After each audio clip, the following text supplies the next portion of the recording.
Hello, good morning. Thank you so much for choosing us. This is Breakfast Daily here on Channel 1 Television. I am Nana Tufo Puateng. As always, the show is interactive. Let us know what you think about the topics that we'll be discussing, the conversations that we'll be having, and of course, the areas that we'll be sending you to this morning. Send us your thoughts, your comments, and contributions via the WhatsApp number. And you can also join us on our socials. We're live on Facebook where we're streaming. We're on YouTube as well, streaming live. And you can join us on X, tweet at us. You can tweet at me, Nana24B, mention my handle. And then, of course, you can join us on Instagram where we're engaging as well. We have some exclusive video content for you on TikTok, so join us there as well. Once again, you're welcome, and we hope that you stay with us throughout the entire program all the way up to 11 a.m. I'll go till 9 where I'll engage my guests on some topical issues within the Ghanaian media space. And then Philip and Chris Carter will bring you some community-related stories as well as some intriguing, very engaging conversations on the show. But we'd like to begin by reminding you that the Eat Ghana, Build Ghana campaign is still ongoing. The initiative is still running, and we'd like for you to join us so together we can build our local economy. To Eat Ghana, Build Ghana, support Ghana with your fork and spoon. Your meal can make Ghana stronger. Eat Ghana, Build Ghana, support Ghana with your fork and spoon, and your meal can make Ghana stronger. All right. Now, the part to build Ghana is right on your plate. Your choice, your country, your meal. The power to build Ghana is right on your plate. Your choice, your country, your meal. So, Eat Ghana, Build Ghana. Now, the Eat Ghana, Build Ghana campaign is brought to you by 97.3 City FM and Channel 1 TV in partnership with Agri Impact Limited, the MasterCard Foundation, and the 24-hour economy and Accelerated Export Development Secretariat. The Eat Ghana, Build Ghana initiative is in partnership with the Agri Impact Limited, the MasterCard Foundation, and the 24-hour Economy and Accelerated Export Development Secretariat. I want to say thank you to all these organizations for being part of the Eat Ghana, Build Ghana campaign. Eat Ghana rice. Eat Ghana rice. Okay, it is healthy and it contributes to our local economies. It helps to sustain the livelihoods of our local farmers. Every single grain you consume is the sweat of a Ghanaian farmer who has worked, who has toiled to make sure that there's food on your table. All right. That said, this morning we want to say thank you to all organizations that are sponsoring the Heritage Caravan 2026. Now, the Caravan has received a major boost with the unveiling of our sponsors for this year. And so we want to appreciate all of them. I want to say thank you to Hollard Insurance. Hollard Insurance. Hollard has been with us for 6 years now. I want to say thank you to Hollard Insurance for being part of the Heritage Caravan 2026, the 10th edition. Omni Basic Bank, not just another bank, is also partnering with us for the 10th edition of the Heritage Caravan, which is happening from the 1st of March to the 8th of March 2026. So thank you to Omni Basic Bank. We're super grateful to you, Omni Basic Bank. Our official timekeeper for this year, making a debut as a sponsor, is Caveman Watches. Caveman Watches. So thank you to Caveman Watches for partnering the Heritage Caravan, the 10th edition. All right. Thank you to Caveman Watches. Piva Beverages is back. I think this is their third consecutive partnership with us. Yeah, 3 years in a row. Piva Beverages will be refreshing our patrons, of course, with their drinks and water. I want to say thank you to Piva Beverages for also being part of the Heritage Caravan. Then there's Gino from GB Foods. Gino from GB Foods. Thank you so much to GB Foods for sponsoring with Gino. And then they also have the Didi Shito, also from GB Foods. So Gino this year is sponsoring with the Didi Shito. And I want to say thank you to them for sponsoring the Heritage Caravan 2026. Namesh Rice is making a debut as well as a sponsor. I want to say thank you to Nanesh Rice for coming on board to make sure that our patrons have a good time, a swell time on the Heritage Caravan 2026. This year is the 10th edition, and we're grateful to all these sponsors for coming on board to ensure that we put together a splendid experience for all patrons for this particular edition. Thank you so much to our sponsors. All right, now you can jump onto the Google Play Store, where you can download the Channel One News app, where you can have access to all the relevant, factual, accurate news. The Channel One News online app is on the Google Play Store. So download it now, and you can have access to all the news on the regular. Okay, that's where we have all the stories for you. Download same so you can appreciate the stories and the updates that come with it. We know we are all busy, we are all moving about, so once you have the app on your phone or your device, you can just do a quick scan and check out what stories are up in the news. Thank you so much. Now, there's a situation in this country where I cannot understand. People who are not trained to attend to emergencies tend to be the first respondents to the scene, and it's their conduct that, one, endangers themselves and endangers victims of these accidents or crashes. We're being told that close to 3,000 lives have been lost as a result of road crashes, yet we are not learning any lessons. A fuel tanker overturns on a major highway, and the initial thought of the ordinary Ghanaian is to rush to this tanker to siphon fuel from it. I do not understand why we continue to endanger ourselves this way. You see, the problem here that you are refusing to appreciate is the fact that the fuel in the tanker, when it fell, had, if you like, due to the fall, had undergone some, I don't have the technical term, but of course there's some heat that is generated within as it fell. Now it's lying on a tarred road. There's heat on that tarred road. Okay, so the danger is that the heat can cause that, if like the tank of the fuel to explode, and see the number of people who are around it trying to siphon fuel. If there's an explosion now, that's another disaster on our hands. And I want to hold brief for the fire officers, but the video is telling me otherwise, because immediately the fire officers are expected to ward off anyone else, cool the tank. You understand? You need to cool the tank so that there's no explosion. However, we see the fire officers, and I don't know. It's like they're looking on while the people are doing their own thing. Why do we continue to endanger ourselves this way? How much do you think you can make from this fuel that you are gathering? And what is the guarantee that the fuel you are scooping off the ground is not contaminated? I don't know. It's a disturbing scene, and that's why I keep saying that as long as we hold on to our fire reports, the reports of our investigations into fire outbreaks, we won't make progress. Okay, because we don't know the recommendations in there, and we don't know how they are being implemented, and whether they are targeted implementation and people are learning and changes are being made. This is a matter of attitudinal change, straight up. Because if your first instinct is to rush to a tanker that has fallen on a major highway to siphon fuel, then I'm not sure you value your life at all. I doubt you value your life at all. What guarantees do you have? What safety measures did you implement? Why are you even there, that close to the tanker, knowing that it could explode any moment? It beats my imagination, but perhaps we need to do some more education to help the populace understand the risk involved in such situations.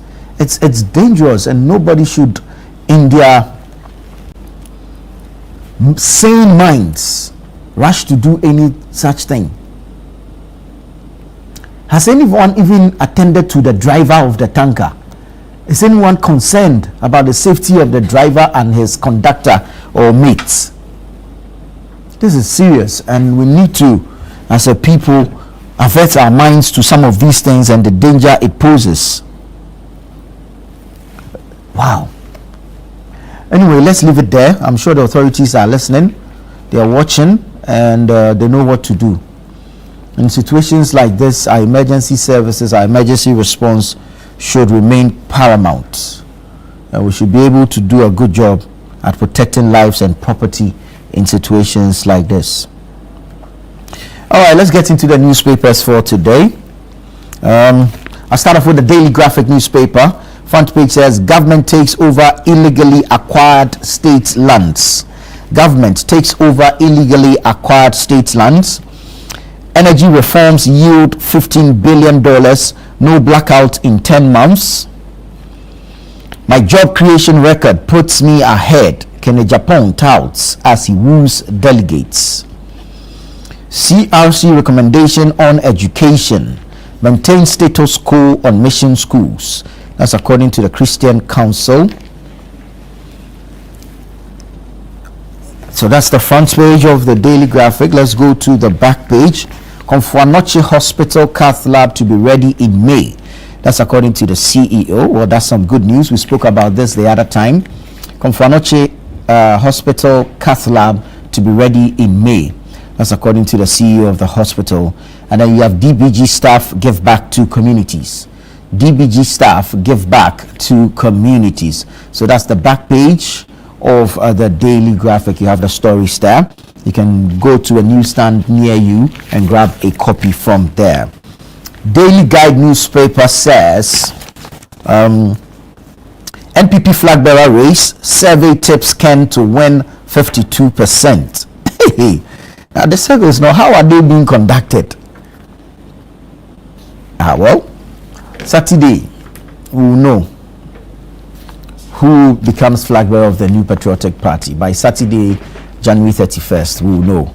All right, let's bring you some other stories. Ayawasu East by-election, Baba Jamal locks horns with Toure's widow. Ayawasu East by-election, Baba Jamal locks horns with Toure's widow.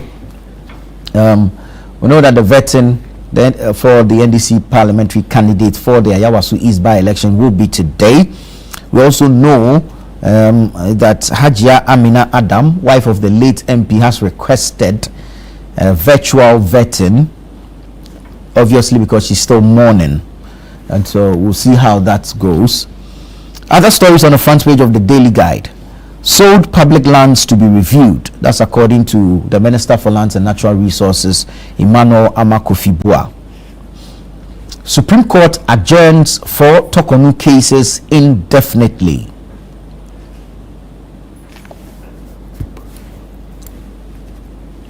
Supreme Court adjourns 4 Tokonu cases indefinitely. U.S. police release Ninoy's prison mugshot. U.S. police release Ninoy's prison mugshot. So that's the Daily Guide newspaper. Let's jump to the Chronicle. The Chronicle says, VIP calls for stronger environmental stewardship. VIP calls for stronger environmental stewardship. Volta cocaine bust. IGP promotes officers who rejected $20,000 bribe. Volta cocaine bust. IGP promotes officers who rejected $20,000 bribe. And has a picture of the driver who was arrested for carrying the drugs. Honorable Emilia Arthur, the woman revolutionizing Ghana's fisheries sector. So, when you grab a copy of the Chronicle, you get the details. Let me bring you the scripture for today. That's captured on the front page of the Chronicle. Jeremiah 29:11. For I know the plans I have for you, declares the Lord. Plans for welfare and not for evil, to give you a future and a hope. For I know the plans I have for you, declares the Lord. Plans for welfare and not for evil, to give you a future and a hope. Jeremiah 29:11. May the Lord bless the reading of his word. You have some sports stories on the back page, basically UEFA Champions League fixtures and previews. So our sports enthusiasts, you can grab a copy of the Chronicle newspaper and you can get the details thereof. Ghanaian Times is here. Ghanaian Times says, restoring confidence in land administration, government to cancel illegal lands deals. That's according to the minister. Okay, restoring confidence in land administration, government to cancel illegal land deals. That's according to the minister, Ama Kofi Boa. Make Ga and Dangbe languages compulsory in schools. That's the Ga Traditional Council urging the Minister for Education. Make Ga and Dangbe languages compulsory in schools. That's according to the Ga Traditional Council. Only Attorney General can defend OSP Act. That's according to Supreme Court rules. A ruling by the Supreme Court says only Attorney General can defend OSP Act. So front page of the Ghanaian Times. Let's go to the back page. Back page says Nandom Midwifery Training College to introduce RGN program. Nandom Midwifery Training College to introduce RGN program. That's the Registered General Nursing Program. Registered General Nursing Program.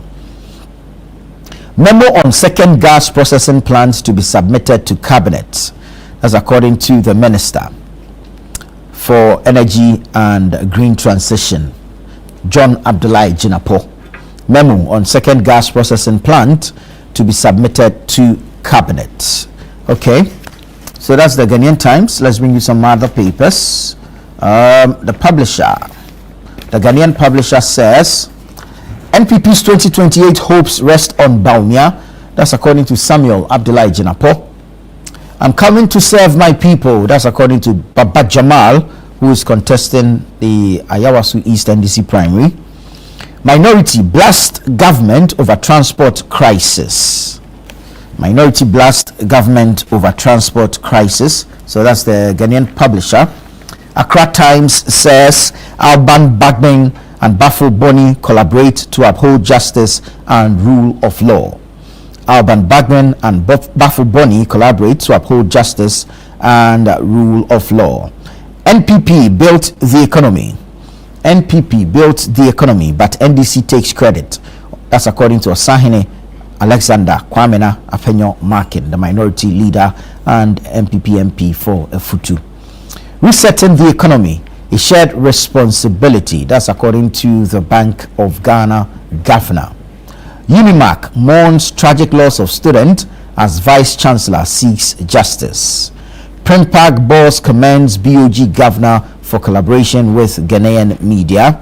Ahanta West MP is happy as Ayinda is included in educational curriculum. So that's the Honorable Mavis Kukua Bisiu, MP for Ahanta West, captured on the front page of the Accra Times newspaper. Let me bring you the Custodian. Custodian says, let's choose Baumia to reclaim power for NPP.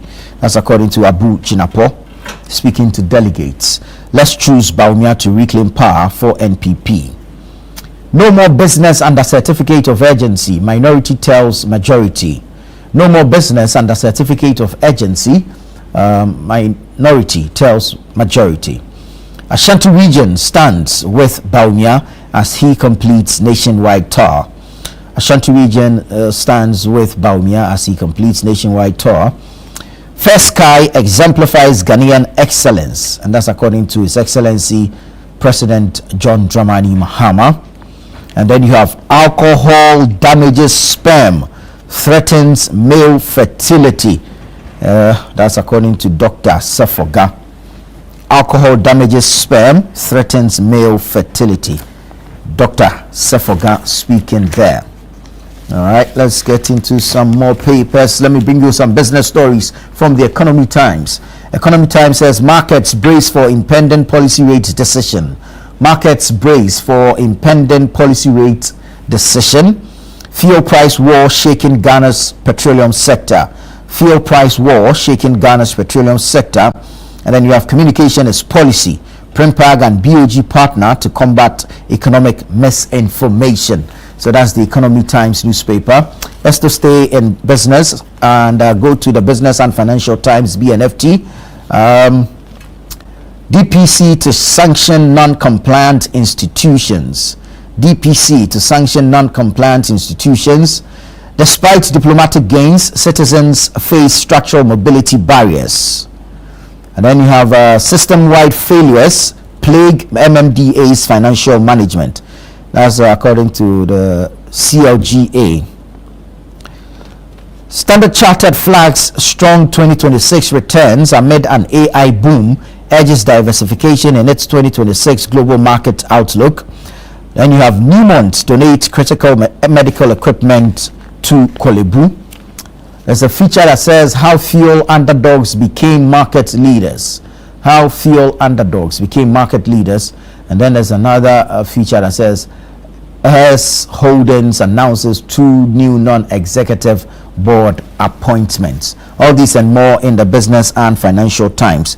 Let me now take you online and bring you some stories from channel1newsonline.com. Yesterday, Joseph Osei-Wusu, chairman of the NPP's Presidential Election Committee, sat with my colleague Umaru Sanda Amadu on the face-to-face program here on Channel 1 TV, and some stories from that interview. Presidential primary, no group gathering, no busing. That's according to the NPP. No group gathering, no busing. Future NPP primaries should allow e-voting for delegates abroad. That's according to Joseph Osei-Wusu. Stop public attacks on party leadership. Joe Osei-Wusu tells NPP members. Stop public attacks on party leadership. Joe Osei-Wusu tells NPP members. And when you go to Kpandai, sanitation crisis sparks public health fears. Sanitation crisis sparks public health fears. Former chairman of the NPP, Freddie Blay, was on Eyewitness News, point blank on Eyewitness News on 97.3 City FM last night. And he says, scrapping delegate system too costly and impracticable. Scrapping delegate system too costly and impracticable. Or impractical. That's according to Freddie Blay. Economy was in capable hands under NPP. Again, Freddie Blay speaking. APL poll puts Bawumia ahead in NPP race. Ayawasu East, they are wasting their time. NDC dismisses NPP's chances. Ghanaian passport approved for iShow speed. That's according to the Foreign Affairs Minister, Samuel Okudzeto Ablakwa. Spare parts container to be released soon. That's according to Metro Mass Transit. IFC says Ghana could tap $7 billion in green bond financing. WhatsApp web scam. Ashteroth targeting bank Momo account. CSA warns. That's the Cybersecurity Authority issuing that warning. And then we have Ayawasu East. Salam withdraws from NDC race. Backs late MP's widow. Salam withdraws from NDC race. Backs late MP's widow. So let's go to citynewsroom.com. Citynewsroom.com, leading with some business stories. Mobile money transactions hit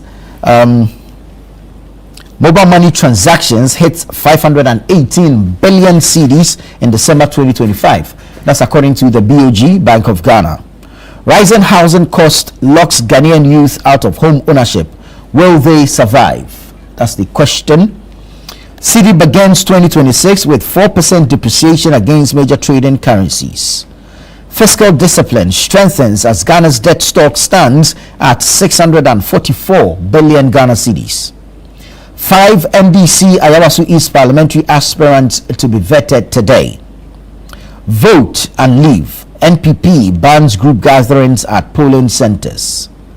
Joseph Osei-Wusu says NPP underestimated DDEP's impact on middle-class voters.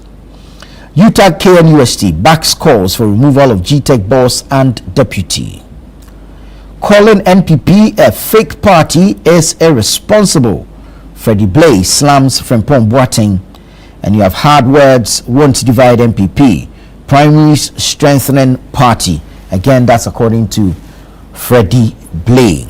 So go online, citynewsroom.com, as well as channel1newsonline.com, and you can get the details of these stories and several others. But stay with us here on the Breakfast Daily Show here on Channel 1 Television. We'll be right back with the news review segment.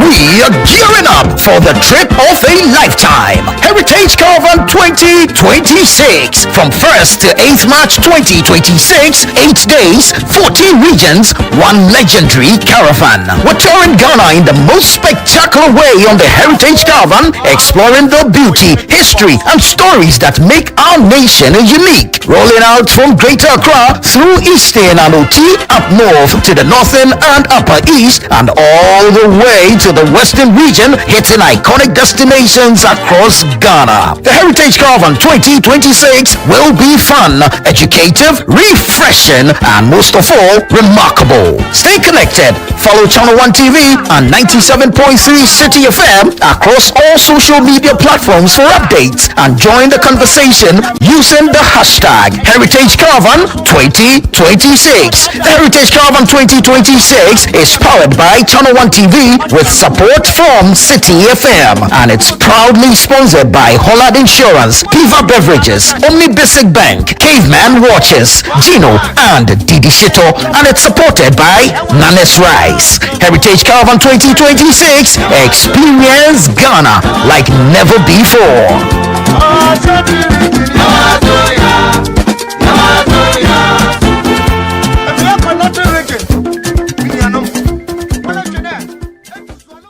Welcome to The Point of View. This is your favorite current affairs show here on Channel 1 Television. On The Point of View, we pick the right topics, get the right guests, and ask them relevant questions on issues that matter to you.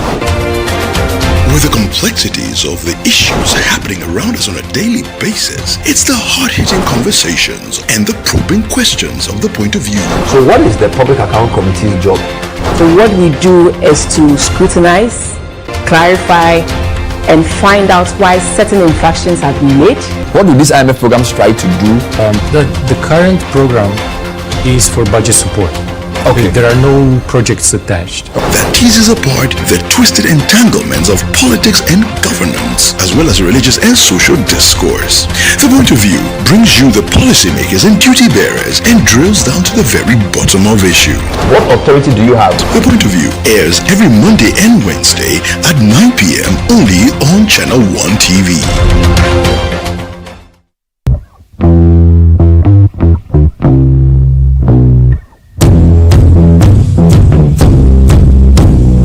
Habibi, my people, welcome to Dubai. My name is Sheikh Al-Kal bin Maktoum. Okay, so I am Caleb, right? Caleb Kuda is my name, and this is Beyond Borders on Channel 1 Television. We are in Dubai.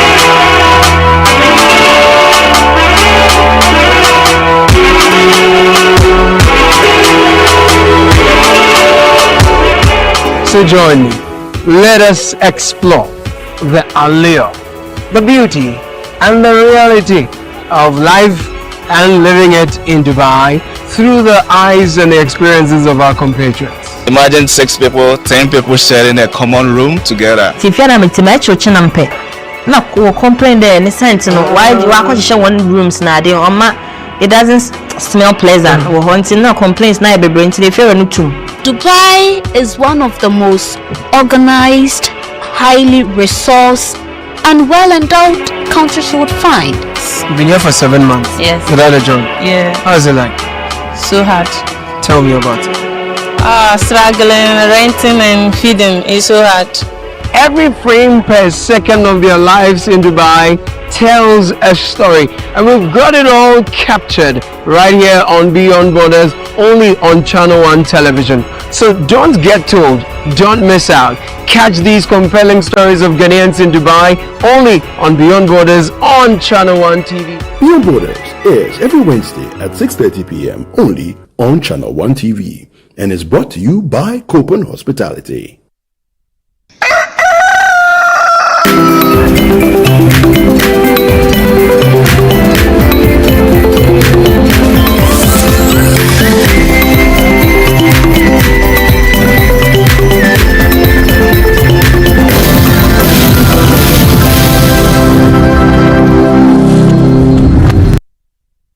Hello there. Thank you for staying with us. This is Breakfast Daily here on Channel 1 Television. The show is interactive. Send us your thoughts, your comments, and contributions. You can join us via WhatsApp. You can join us on Facebook where we're streaming live. Join us on YouTube. We're streaming live there as well. Tweet at us on X. And, of course, engage our post on Instagram. You enjoy some exclusive video content from Channel 1 TV on TikTok as well. We have a number of issues to unpack on the show today. So we're going to go straight into it. Let me say good morning to Lamte Gapanga. He's a deputy CEO of the Gaming Commissioner Ghana. I like to call him deputy commissioner. Deputy commissioner. Yeah, that's the official. But I'm acting, so acting. Let me remind you. Very well. Acting deputy commissioner for the Gaming Commission of Ghana. And Dennis Miracles Abuaje is here. He has decided to run away from us for some time now. But we can pardon him. He's been a busy man over the period. He's aide to Dr. Mahmoud Baumia, so you can understand he's been up and running, touring the country, canvassing votes for his flag bearer aspirant. Gentlemen, good morning and welcome. Good morning. Good morning. It's good to have you. It's good to have you. Dennis, I'll start off with you because we're hitting home right away. MPP presidential primary set for January 31, this coming Saturday. Over 200,000 delegates to cast their ballots in all 276 constituencies across the country. 5 aspirants vying for that position to lead the party going into the 2028 contest. Who will it be? Will it be Dr. Mahamudu Baumia? Will it be Kennedy Ohene Ejapon? Will it be Dr. Brian Echampong? Will it be Dr. Yao Osei Educhum, Kwabna Eje Ejapon? Who will it be? We'll find out on Saturday, January 31. But Dennis, how has it been so far? Preparations and all. Are we ready for Saturday? Yes, I think we are. I mean, after days and weeks of moving across the country, we're barely 72 hours, I believe, to the election. You like doing countdown? Yeah, miss it. Those are when you don't do the countdown, you realize it's very far. Yeah, it helps you to manage. And I like to say it in hours. Hours because, you know. So yesterday, Dr. Mahmoud Baumia concluded his nationwide tour. Okay. You know, so the last constituency was Minsha North. And so now he's basically engaged all the delegates across the country. The turnout at these meetings were about 97% of people actually showing up. Right. The delegates showing up to come and hear and listen. It's been a very interesting campaign. He's stuck to the issues. He's been very focused on the critical things that matter to the MPP delegate, i.e. the fact that we are going into a contest to elect first somebody that can compete and win against the NDC in 2028, and then 2, somebody that can, after winning, be able to steer the affairs of the country and make the party proud and lead this country to another level. So the 2 are linked together. You can't have one and not have the other. Indeed. You know, so that makes it quite a straightforward decision for him. You may win primaries, and if you can't lead the country, it will be counterproductive to the party. You may also be very able to run the country, but you need to win the primaries. You need to win the elections. You know, first against the NDC. So these 2 things are basically what. And to the delegates, Dr. Mahmoud Baumia has been very clear with this message to them. I am the guy that would be able to unite our party going into the future. I am the guy that understands the ropes of this journey. I have been there before. I've seen it before. Yes, the first time we couldn't make it, but that even positions me in a more advantageous position than the others, because then when we enter the campaign room for 2028, I know the pitfalls to avoid. I know the holes to dodge. I know the roads to use based on the previous experience. And history also favors him. I mean, in Ghana, there's no doubt that from 1992 to now, there's a trend. Consistency in candidature is crucial. There has never been a time where somebody has attempted the presidency for the first time and won. Unless the person is a certain president. And that tells you that the social mindset, the electoral psychology of the people is quite clear. They need time to be able to absorb what it is that you're saying. And the evidence is that anytime a new candidate runs against a candidate that is coming for a repeat period, that repeat candidate is likely to win. So it's almost as if when you lose the previous elections, it positions you even better for the next elections. And the critical attributes that the people of this country look out for in a president is what Dr. Mahmoud Bawumia far possesses ahead of the other. What are these attributes? Oh, I mean, you know, respect for humanity is extremely important. Governance is about people. So Dr. Mahmoud Bawumia clearly is one person that is without doubt accepted widely by the Ghanaian people in terms of the critical social virtues that humility, his respect for people, his demeanor, his composure. You know, you're going to lead millions of people. Dr. Duchim can claim same. Well, so all of them, but he has more. I mean, if you should map it on a graph, he's ahead. Well. He's ahead in some of these things, and he's also communicated clear-cut policies for the delegates and for the country. For the country, everybody is quite clear and aware that Dr. Mahmoud Bawumia is way ahead of his time. His visionary, his thought process in terms of where he wants to position Ghana is without doubt, you know, ahead. And then for the party people, he is also clearly outlined what his plans are to ensure that we win together as a party and we run the affairs of the country as a party. And those are not things for you. Because you're not a party. For the delegates, you're not a party member, and so the party people have really embraced him, and the fact that he's stuck to the issues and giving them reasons why it should be him is crucial. We are hoping that Thursday would go smoothly, and I don't see any reason why it shouldn't go smoothly. Saturday, you mean? Saturday, yeah. I don't see any reason why it shouldn't go smoothly. I mean, Nana, it's first of all a delegate conference, and you are very familiar with the way the delegates conference run. When you enter the venue, it is all MPP people in the constituency who know themselves. Yes, some of them have been doing this thing since 1992. Okay, and they know themselves. So the electoral area coordinator comes to the venue with his police station executives. The police station chairman is there with his other 4 executives, and the way they even sit, you realize that Methodist Primary A executive, they are all here.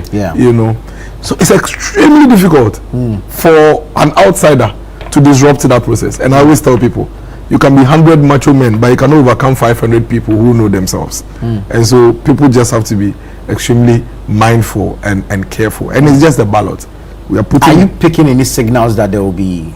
Oh, I mean, is an African elections. There's something that but this is a family matter. Yeah, but it's an African elections. You know, I remember one senior man once told me that in an African elections, you should have a 360 preparation. that is what anything happen. Oh yeah, it's an African election, and in African elections, you need to have, because again, our democracy is still burdened. Trust me, a lot of people are still even accepting the fact that when we vote, just accept and let's move on. You know, it's even happening across countries where people still don't understand that it was a vote, we've counted, you've lost, accept. So we need to shepherd everybody till we get there. So I mean, the caution is that it's a family affair, like you said, and people will be there to protect the space. It's not just the police or the electoral commission, all of us, and we know ourselves. We know ourselves. I mean, if you take it to my constituency, I can point out every police station executive, all of them. So that we can trust the police and the EC to do a good job. No, I am 100% convinced. It's that the party sending its own security. No. It's the Ghana Police and Electoral Commission. Right. We don't need our own security for anything. It's a simple process. And believe me, by 10 a.m. some constituencies will be done. Finished. Yes. By 10 a.m. some constituencies will finish. Because you see the way we come on the day, because we are coming. So some are coming in buses. Some are coming in buses from their hinterlands, from their communities. Electoral area based, community based, and they come. So who's sponsoring these buses?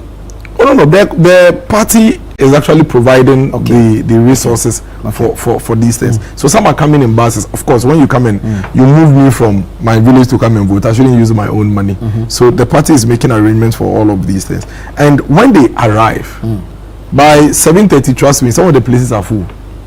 Yeah, they are full, and they start voting. They queue, and in some places, based on the venue and how it looks, you realize that the electoral commission will be having the album and mentioning the names. Dennis Miracle Sabuaji. Then, so what they will say is that don't pass electoral area. Then they will all queue. Right. Then they will mention Dennis Miracle Sabuaji, chairman. Then you see him coming to vote. So it's a very open, transparent, process that I don't think there should be an issue. The chairman of the presidential committee, Joseph Oseus, yesterday mentioned that Ghana card will be accepted even if you don't have the party card on your person. Yeah, I mean a national photo ID. A national, you don't need a party card to vote. You need, you see, the primary source document is a register, and the register has my name and my picture. So what the electoral commission needs is something that shows that I'm the person in the album is you. So that's all. So you can come with your passport. No, that's how we've been voting. In fact, in other areas, unless there's some extreme controversy, if I show up, you look at my picture on the register and you have yes, and don't forget that there is a police station chairman, secretary, women organizer, and youth organizer. Even constituency executive. They are all like you said, they know themselves. Executives. So it's a very simple process. So it's not complex at all, unless somebody really just wants to cause unnecessary. But when people are losing, they can do a lot of things. I'll come back to you because this is your election. But Council, from where you sit, what do you anticipate? What do you see happening on Saturday? And I'll also digress a little bit because there's actually a suit now challenging the delegate system. So just quick thoughts on what you see happening and then touch briefly on this suit for me. Very well. Good morning to you and good morning to my brother Miracle. I think that this is just part of the democratic system to ensure fairness in selection of who should lead a political party.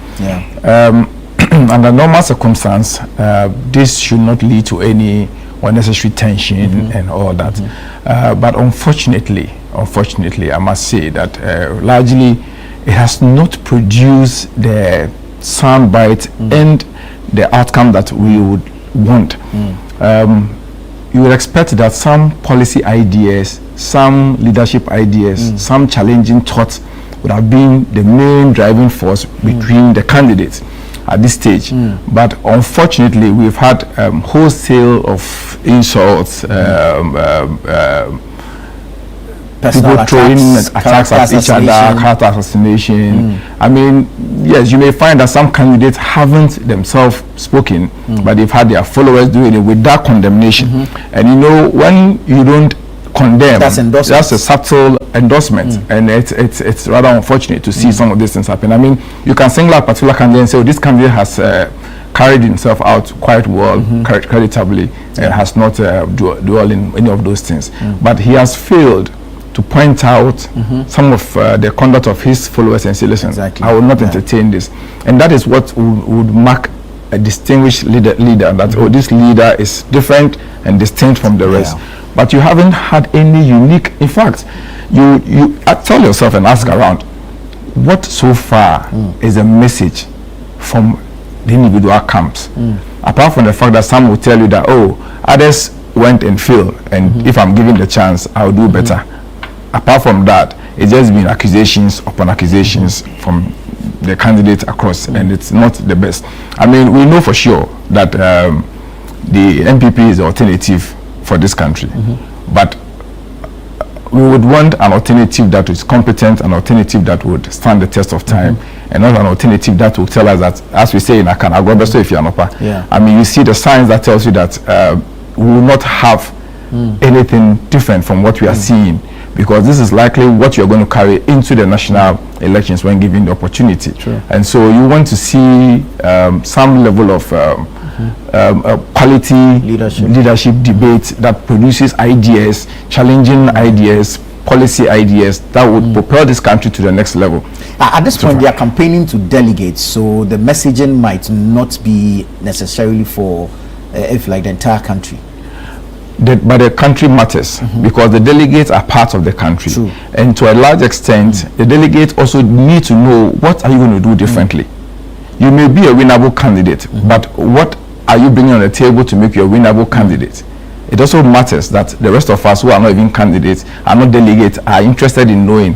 In some circumstance, people within the community also influence the delegate. Yeah. And so it is important that as you target the delegate to convince them that I am a better candidate, you must equally let the rest of us carry the rest of us along to appreciate what you are doing. True, because the campaigning has been constituency based, and I doubt all that number of people we see at the various campaign grounds are all delegates. No, some are party followers, some are, and then largely the rest of us follow on the media, what is going on in the media and all that.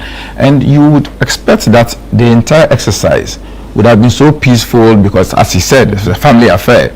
But you can't imagine a family affair is producing an outcome where parties are called on to come and sign a peace pact. And look at the body language at that ceremony.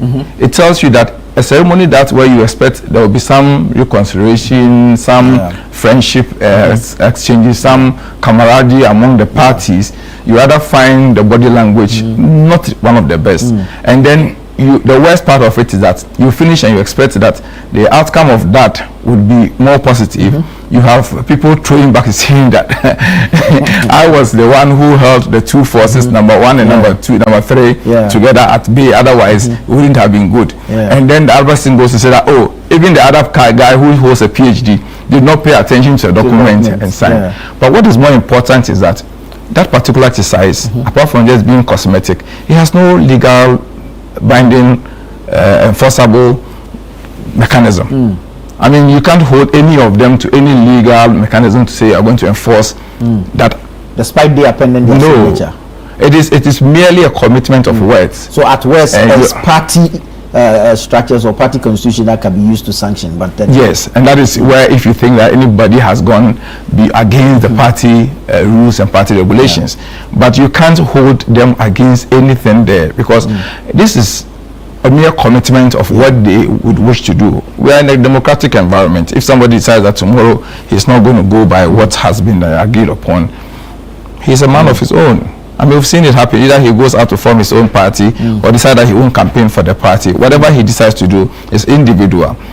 So you would expect that a party of the NPP would not have necessarily lead to a point where we would need a peace pact to be able to enhance peace in the party. I mean, naturally, if the party claims to be peaceful and all that, we know that for sure that when you have some of these contests, when it is so tense, there will be some exchanges here and there, but not what we have seen in the last internal contests are even more dangerous than the national ones. Absolutely, we appreciate that because, of course, internally you know yourselves and you hold each other's secrets and certain vital information that you can use against each other, but we would not expect some of these outcomes. From where you sit and based on your observation, what's the level of acrimony you see, and how much of a difficult task will it put on whoever emerges winner on Saturday in uniting the party for the battle ahead? You may have to look at it from two perspectives. One, the willingness of the other party to sit at table and reconcile. Right. And not just sit at table, but carry on with actions that shows genuine reconciliation. And how you overturn some of the words you have used against each other. Indeed. Because those words are your own words. You must be held by your words. A man must be, who he is. And so if tomorrow you say all these things and you come back and shake hands and then you come and stand on the stage and say that, oh, the rest of Ghanaians should vote this person to this person. Don't forget that you are the same person who told us that this person is not a good candidate because of A, B, C. In fact, some of the words I can't even repeat on air. Of course, some of us, our upbringing will not allow us to say those things. We saw same happen 2023, 2024. Yes. Yes, and but it showed in the election. It showed in the results of the election. I mean, as some people say, that it actually showed a 38%. EC says 41. Well, let's give it 41. Let's leave it 41. Let's leave it 41. But nonetheless, any of the candidates who the NPP elects, I can tell you for sure that we'll not be able to beat the NDC candidates. You don't have a candidate yet. Don't worry. You are here to do your own primary. We will go through it. irrespective of who you select. Don't forget that the party does not dwell. The success of the party does not dwell on only the candidate's attributes. The performance of his party or his government. Yeah. If Nanado's administration had performed very well, it would have given Bawumia a good opportunity to sell himself. But it was difficult, and reflected even in the parliamentary elections. I mean, where a government's performance is so poor, it naturally reflects in the ability to convince voters to give you an opportunity again. The election is usually a referendum on the performance of the government. Absolutely. And that's what we've seen. And so we are hopeful with what we have started, and I said earlier, what we have started, and we're able to sustain this and carry on to the next 2-3 years, it will tell you that whoever we bring out as our candidate would have a good opportunity to tell Ghanaians that, look at what my team has done, and when given the opportunity, I'll do better. Dennis, how much of a leadership challenge exists after January 31? Because at this point, there should be unity going forward. Before I come to that, I don't know why the NDC, they just can't mind their business. I just don't understand. It's our business. Your business is your business. Are you not interested in the performance of the government? I am, but you see, there's a big difference between the government and the party. The party, right now we are talking party level. When we get to government level, we'll discuss it. You see, the NDC, I don't know, but there seems to be under some delusion. Like there are some superpower political party and there are some extraordinary party. Listen, the NDC just got out of a contest where at the last minute, barely 24 hours, Dufo Mku pulled out. There were a lot of people we know that would have been completely sidelined. Yabuatin Mku, where are they? All of them have been sidelined. So it's not as if it's all rosy there. And let's also be fair. John Mahama, His Excellency, has completely been controlling this party since 2012. 2012. That's 2012. Oh, from the time Mr. Mills passed. After Mills. 2012, 2016 elections, 2020 elections, 2024, 4 elections, 1 man. You understand? Went into primaries. Oh, come on. We know what happened. We have competitive elections to choose our flag bearer. Did you let me? I didn't ask you to venture into my space. You brought me in. No, I didn't venture into my space. All right, let's carry on. So we know what has happened. The real test of the NDC is what is yet to come. The real test. So they should calm down. They're up for it. In any case, this country, we've seen 9 elections. The first election in this country, 1992, in this Fourth Republic, they won it. When basically there was a pick boxes, almost a no contest. 1992, 9 elections. Out of the 9, we have won 4. You have won 5. So you are no superpower than us. Oh, but when you put 4 and 5, I made a very fundamental point before I said it is because they won the first one. Right. It's because you won the first one. In the last 12 years, we have won 2 elections. We won 1. In the last 12 years. The last 12. Yes. In the last 12. That's true. We won 2, you won 1. In the last 16 years, you won 2, we won 2. So you are not special. That is what the fact says. You are not special. Listen, everything you are saying now, we said same when we won election in 2017. As of 2020, people in this country were tweeting that NDC is good. This whole thing that we are on track, and if you continue, listen, Nana Akufo-Addo in 2020, 4 years after his elections, he was even putting him on his status on Sunday nights when Akufo-Addo's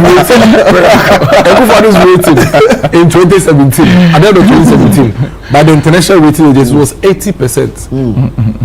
Akufo-Addo in the first 12 months implemented major flagship project. They mention one flagship program they've implemented in their first year.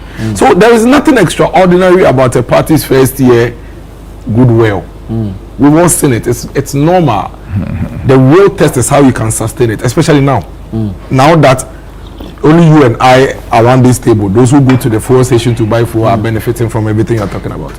The masses, 75% of the people in Accra this morning are using public transport. They have no benefit of the so-called gains you are talking about. It doesn't reflect in their lives.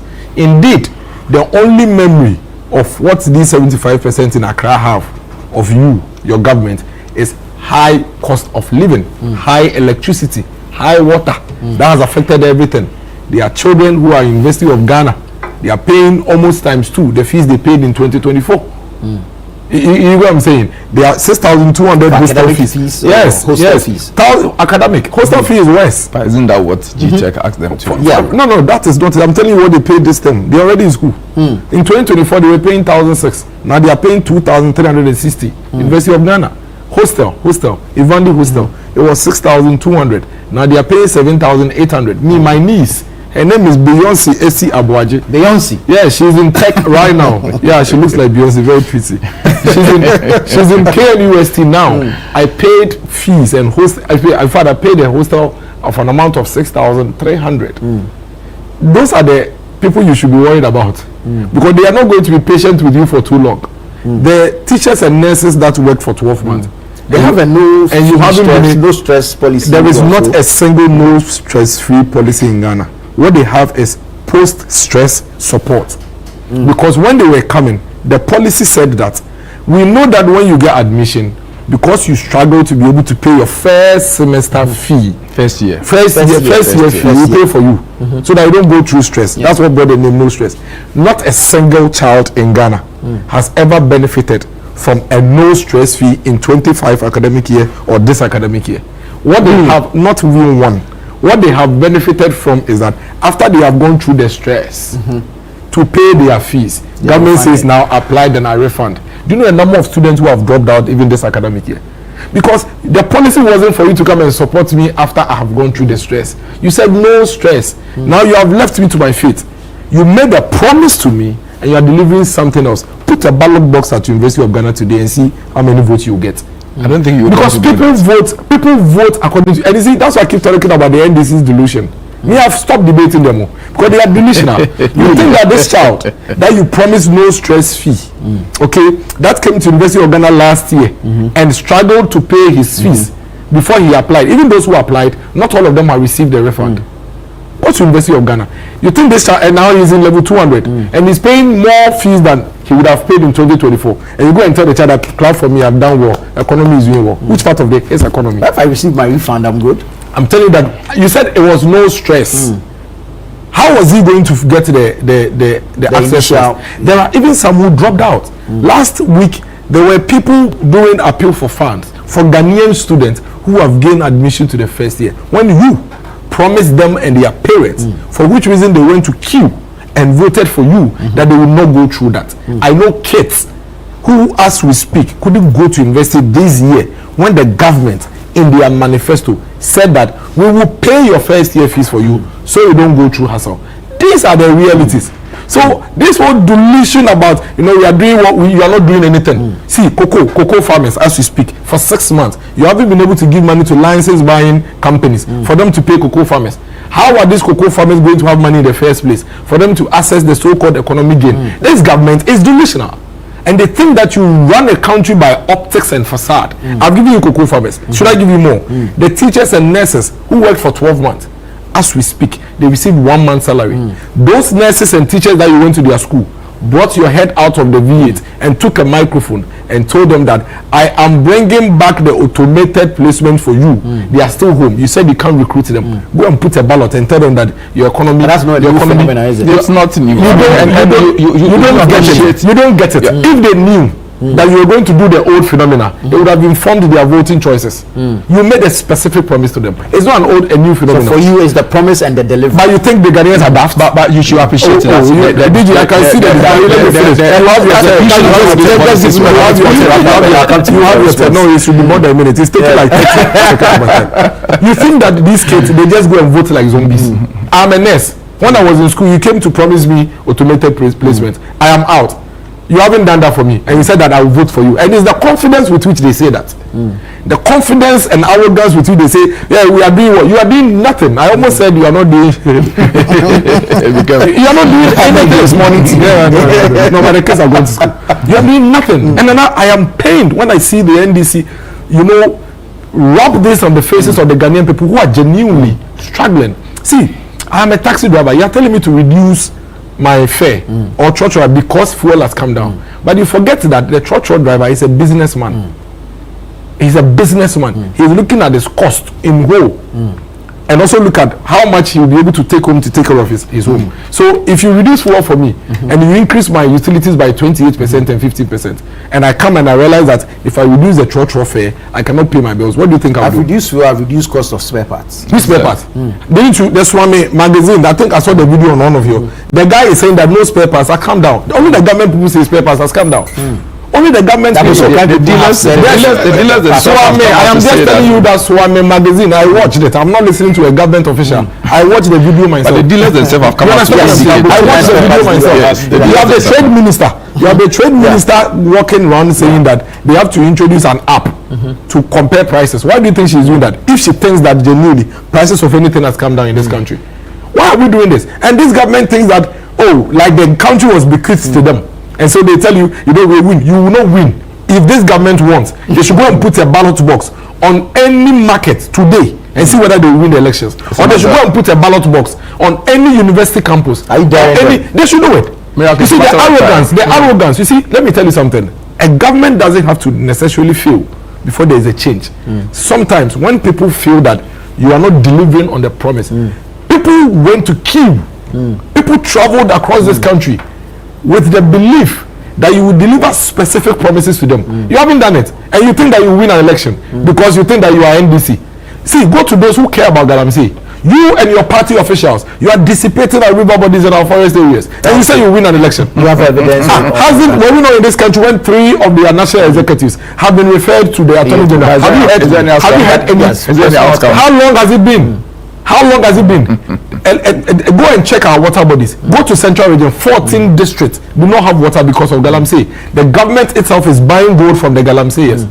The president himself admitted that 60%, yes, the president said that 60% of our gold that we have bought comes from small scale mining. Minerals Commission report, listen to me, I know what I'm saying. Minerals Commission report says that 90% of small scale miners are into illegal mining. What does that tell you? We are not dumped in this country.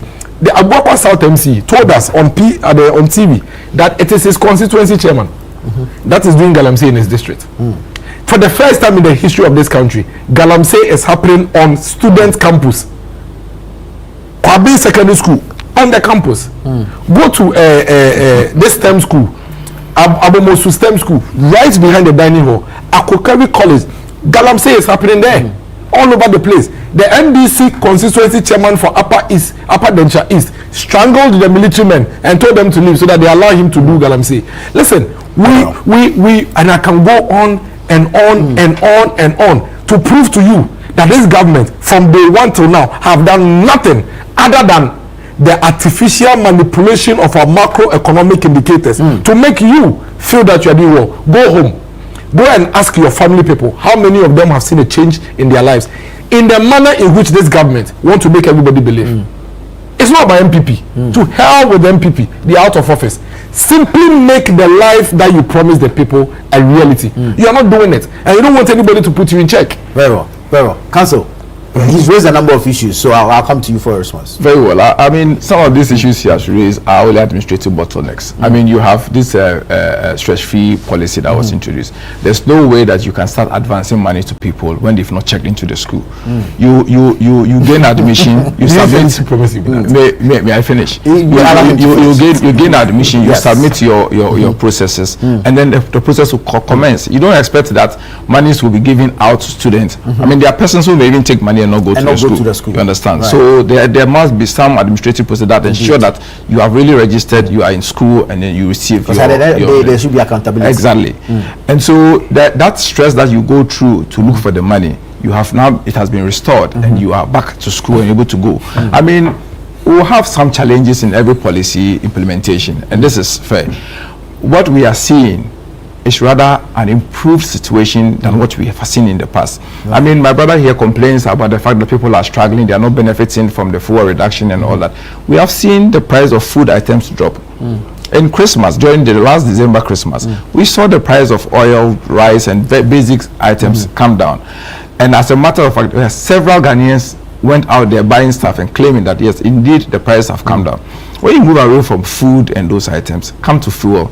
I mean, you and I know that very significant component of every transport business is fuel. True.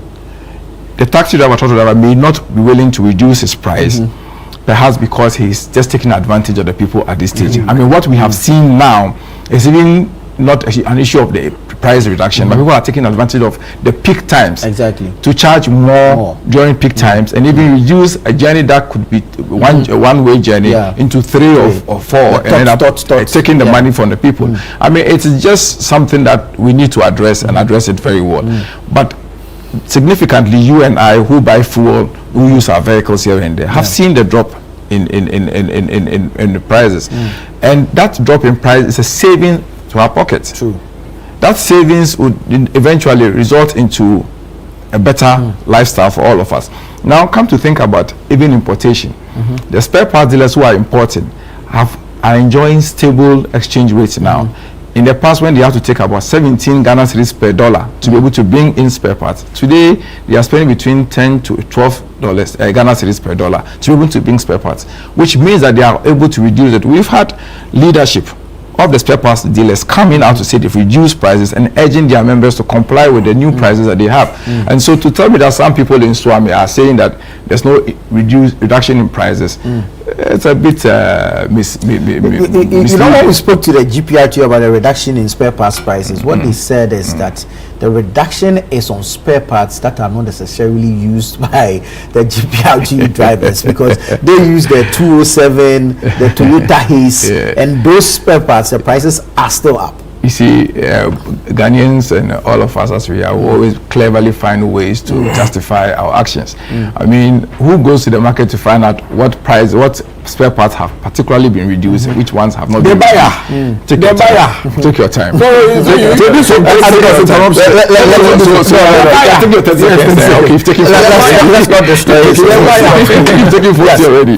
So I mean, you have those things happening. It is people always find clever ways to justify their actions. I mean, these things do happens. We just need to find ways to deal with them. But we have seen significant reduction. At least, if nothing at all, there's some stability in pricing. That gives us comfort. That gives you don't go to the market to buy something today at 10 cedis, the next day go into 11 cedis or 12 cedis and keeps going up. At least there's predictability, there is some certainty. It allows businessmen to be able to plan, it allows consumers to be able to have certainty in what they do, which is savings in your pocket. Great savings in your pocket. I mean, there are policies that would help to reduce the impact as we go on. Let's see what happens in the next few months. Oh, but we fought Galamsey more than they've done. I mean, sometimes when I hear persons of the NPP speak about Galamsey and NDC's efforts in fighting Galamsey, I find it very strange. I mean, we had a president of the country at a point in time coming more or less to endorse Akunta mining. Can you imagine? Fix it. It's gone. No. Before you start calling out, you start making any moral comment, you may yourself have to put yourself. No, forget that one. No, we will not do that. You will fix it. You will fix it. We are fixing it. What are you fixing? We are starting to challenge. You are even buying from them. You are engaging them. Listen, you are dealing with them. You don't seem to appreciate. You don't seem to appreciate the process. Because you've done nothing. Not even a single new policy. Ask him to tell you one new thing they've done, which was already in existence. Ask him. I'm very passionate about it. If implementing the old policy is yielding results, it's not. Is it? The LI has been revoked. Has it yielded results? It is yielding results. Which results? We are seeing cleaner river bodies now than what we have. What are you talking about? We have had more arrests. Are you in Ghana? Are you in Ghana? What are you doing? To be fair, yesterday the lands minister complained about the Tebiti. Are you in Ghana? Of course, some of them. You will still have. You will not have an overnight change in all the water bodies. Over 5,000. Don't do that to Galamsey. You are failing at Galamsey. It is not true. Please. Allow my pen. Apologies. You have your way. You have your way. They say they won't allow a certificate of agency again. That's what he's doing. Don't mind when they have come several times certificate of agency to Parliament. So we have seen renewed efforts in fighting Galamsey. I mean, sometimes I find it difficult to appreciate why my friends will say that why are we continuing with certain policies? We all continue to preach continuity in governance. Governance should not abandon previous policies and projects and make sure that we continue so that we don't waste resources. I mean, we saw it under the administration where they abandoned housing projects, and we've seen how much the country has lost out of that. Today, we are continuing some of their policies. Of course, there's nothing wrong with continuing project. So it is governance in continuity. We are fighting Galamsey, and we will surely fight Galamsey and succeed. I mean, we've had their regional chairman and other persons of the MPP fully engaged in Galamsey and are being dealt with in court as we speak today. When you came, what are you doing? Today, when you came, what are you doing? We have formed a stronger task force. What are you doing? You've seen what Nymos was there before you came to office. What are you talking about? Before you came to office. Is that what he promised the people? It's been intensified. Take your manifesto and list what you say you do and tell us what you have done with it. What are you doing of the LI? Has it given you the results? Didn't we tell you that revocation of LI is not a panacea to it is part of the it's part of how is it? Because if it is, let me tell you why let me tell you why it is. If there's a lawful mandate that allow people to mine in forest reserve, they will justify it because it is legal. But today the legal basis upon which they go into the forest reserve to mine has been taken out. That is it has not. It's misinformation. If you look at LI, I am sorry, but I have to help. Go and pick the Mining Act. That is why Felix himself said that the revocation of the LI does not necessarily stop anybody from mining in the forest reserve. Because go and pick the act. The act itself needs to be amended. You see, it is very important that the education is crucial. I am telling you today that there is still a law that allows for mining in forest. Yes, it's in the act. But there's something you need to understand. The LIs provide more enabling framework for granting licenses within the forest area. And there's a reform in the licensing regime. Exactly. So if you have a situation where the LI that gives birth to that is revoked, that is a strong basis. The act is what gives birth to the LI. Exactly, but you need to wait. You don't. So there should be an amendment of the act. I'm saying that if the principle is to bar. No, I'm only saying it based on the argument you made. Without the argument, we'll not be talking about this. The impression is being created that once that LI has been repealed, there is no room for mining in our forest reserves. And I'm saying that is not correct. Because there is a law still permitted. Yes. But the promise was to do what? To revoke the LI. So you see, the bigger promise is to fight Galamsey. Right. And revoking the LI gives one of the strong basis to fight Galamsey. Now, the law that enables the Minerals Commission to grant license in forest reserves is the LI. Once you revoke it, but the LI in itself will not be a solution. Other factors will come in. Of course, you even where the LI was there were people conducting themselves unlawfully, and so you revoke the LI and undertake other actions, and that's what we have seen. We've seen Nymos going out after illegal miners. We've seen prosecutions going on. We've seen seizures of excavators, seizures of mining equipment. We have seen renewed effort in fighting Galamsey and a stronger commitment in fighting Galamsey than we saw in the past. Right. It is sometimes unfair to find persons within the NPP now today having the moral right now to be claiming that they fought it better and they are calling on us. We have never said that. We have accepted the challenge that we do it. And we have not said it. We are only asking them to fix it. We are saying that you are not fixing. You are doing Galamsey. We are making a direct allegation. Yes, direct. Yes. But you know what I know about Galamsey. See, I can mention the names of the NDC people who are doing Galamsey on the Ayesu River, on Ayesu Ano. I know them. It's easier to throw out names and make allegations. Are you not making allegations at the NPP and Nana Akufo-Addo this year? Are you not making allegations? We're not in this country. Are you not making allegations? Is it not easy to throw allegations? I'm making reference to convicted for that. We're making somebody is in court over that.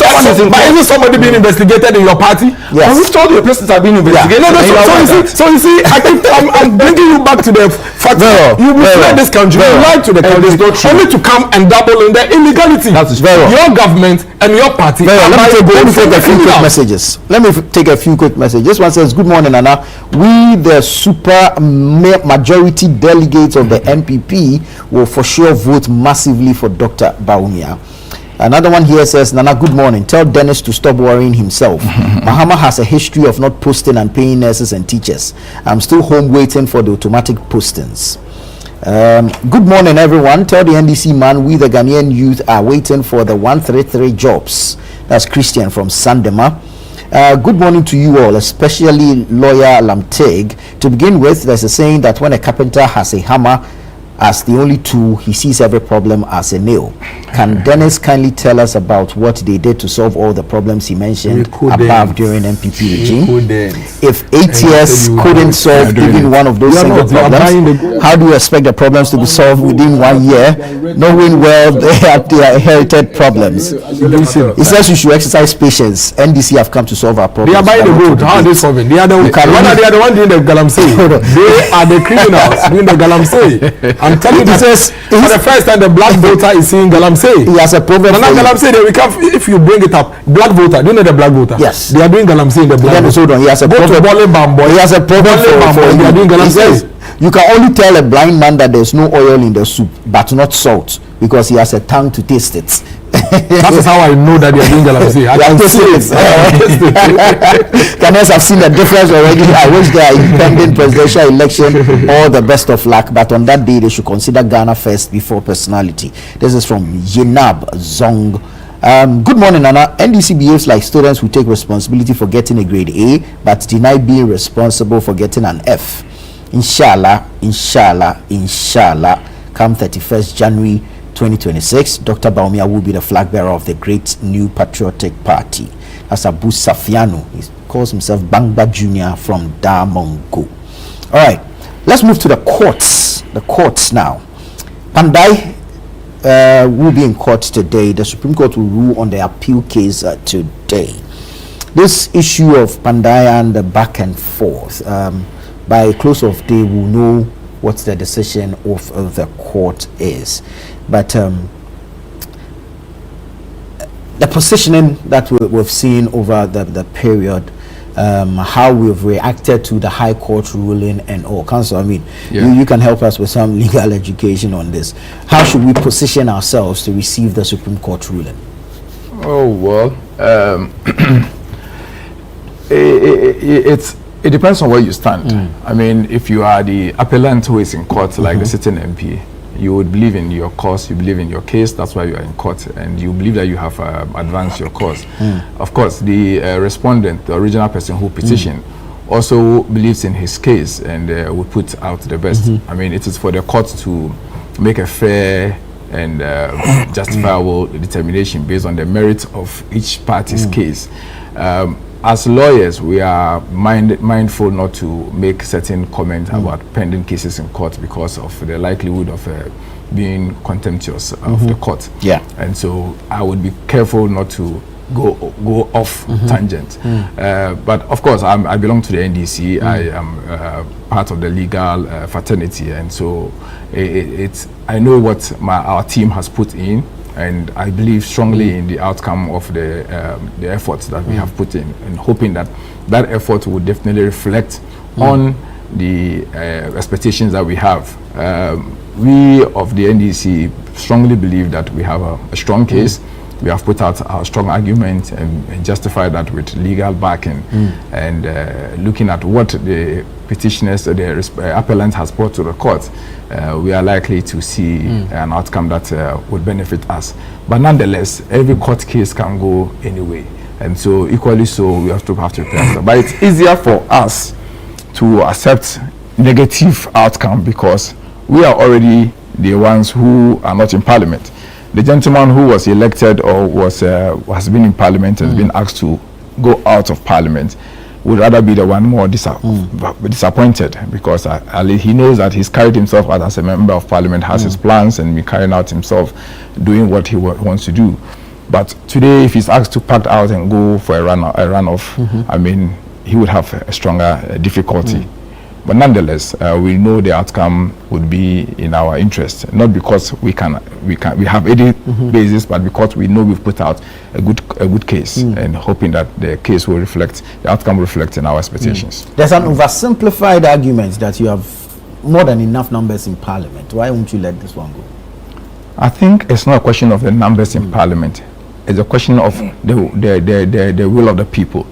If it is the will of the people of Kpandai that they voted for Party A and Party B use some unlawful means to find himself in parliament, then the law must take its course. Right. So it doesn't matter that we may even have 200 seats in parliament, but every single seat is important. And of course, as Christ himself said, the shepherd who will leave his 9 and go for us for that one is a person who cares. I mean, we care about every seat.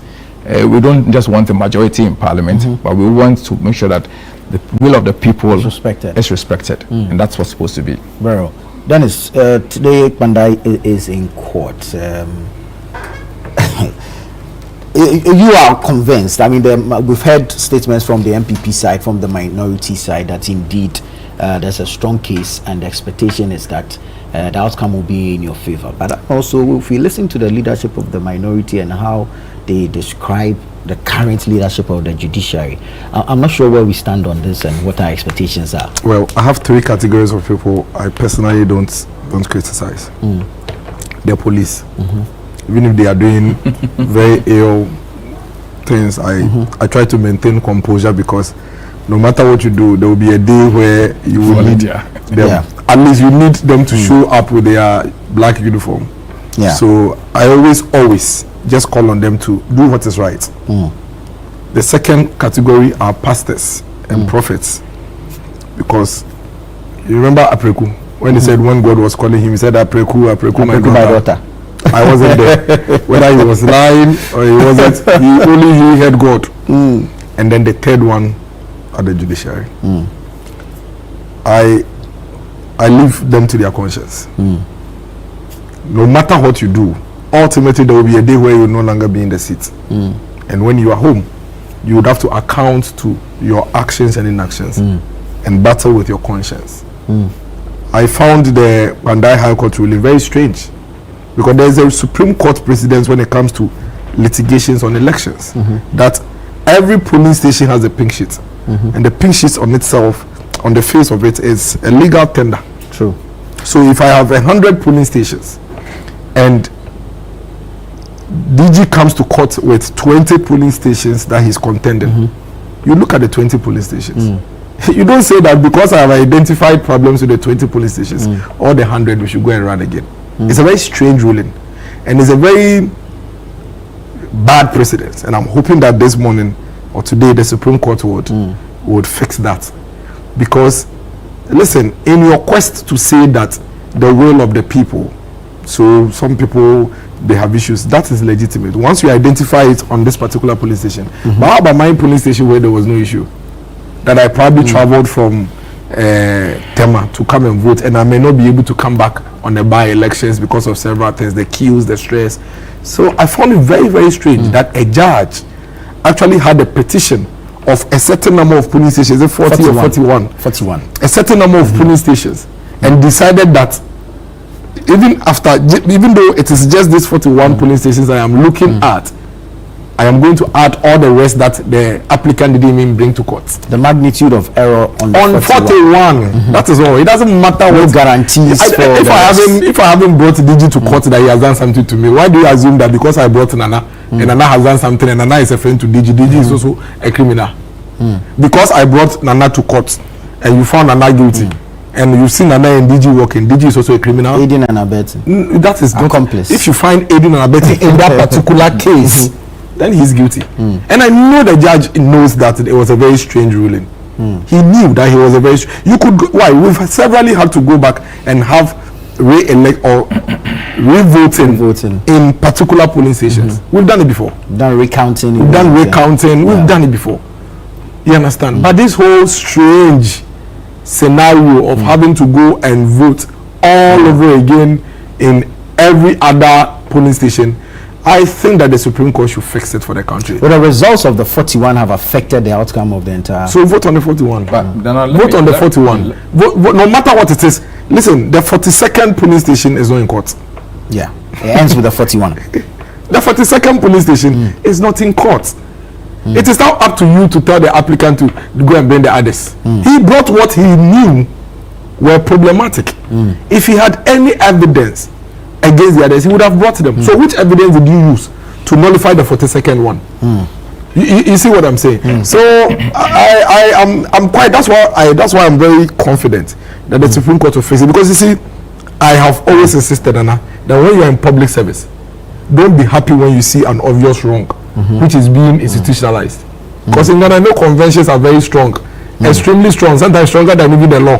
Right? How they say, if this is allowed, it will not be only NPP that is going to suffer it, even NDC. Because tomorrow DG is running for MP somewhere. There are 200 police stations. I know that if I disrupt 5 of them and I make sure that the 5 of them have concrete evidence, they will nullify the rest. I machine it. And then eventually I go to court and I cite a previous ruling that on the face of all this strong evidence you found, it is possible that the other 190 are also problematic. So let's cancel that as well. And the judge will rule, because once the judge has a precedence, he can rule with that. It's a very funny ruling. I think the Supreme Court should do what is right today. Because I'll come to you for some legal education, especially regarding the timelines of filing the application at the High Court and all, because it looks like that is what is being challenged as a result of that. I'll come to you on that, but let me take a quick break at this point. This is Breakfast Daily here on Channel 1 Television. Stay with us, so we'll be right back.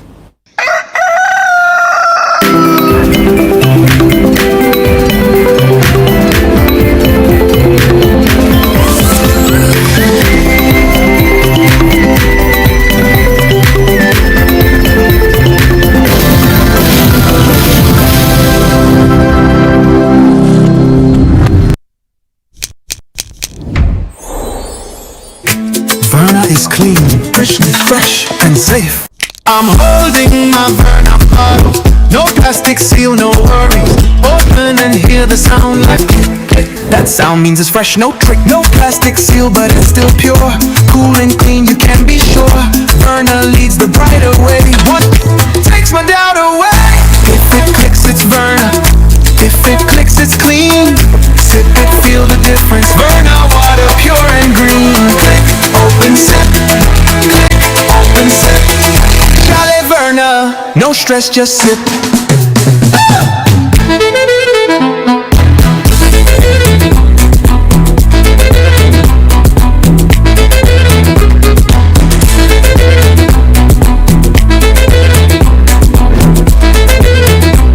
Jolly Burner, no stress, just sip. This advert is FDA approved. Another payment through Stanbic. Smooth as always. Imagine making or collecting all payments without leaving your chair. Sounds like magic, right? Nah, it's Stanbic Pay. Darling, can you please help with the bills, especially at your school fees? From school fees to utilities, the government and statutory payments to investments, insurance payments, Hajj payments, and more. Mommy, my fees has been paid. Just log on to Stanbic Pay and you're set for life.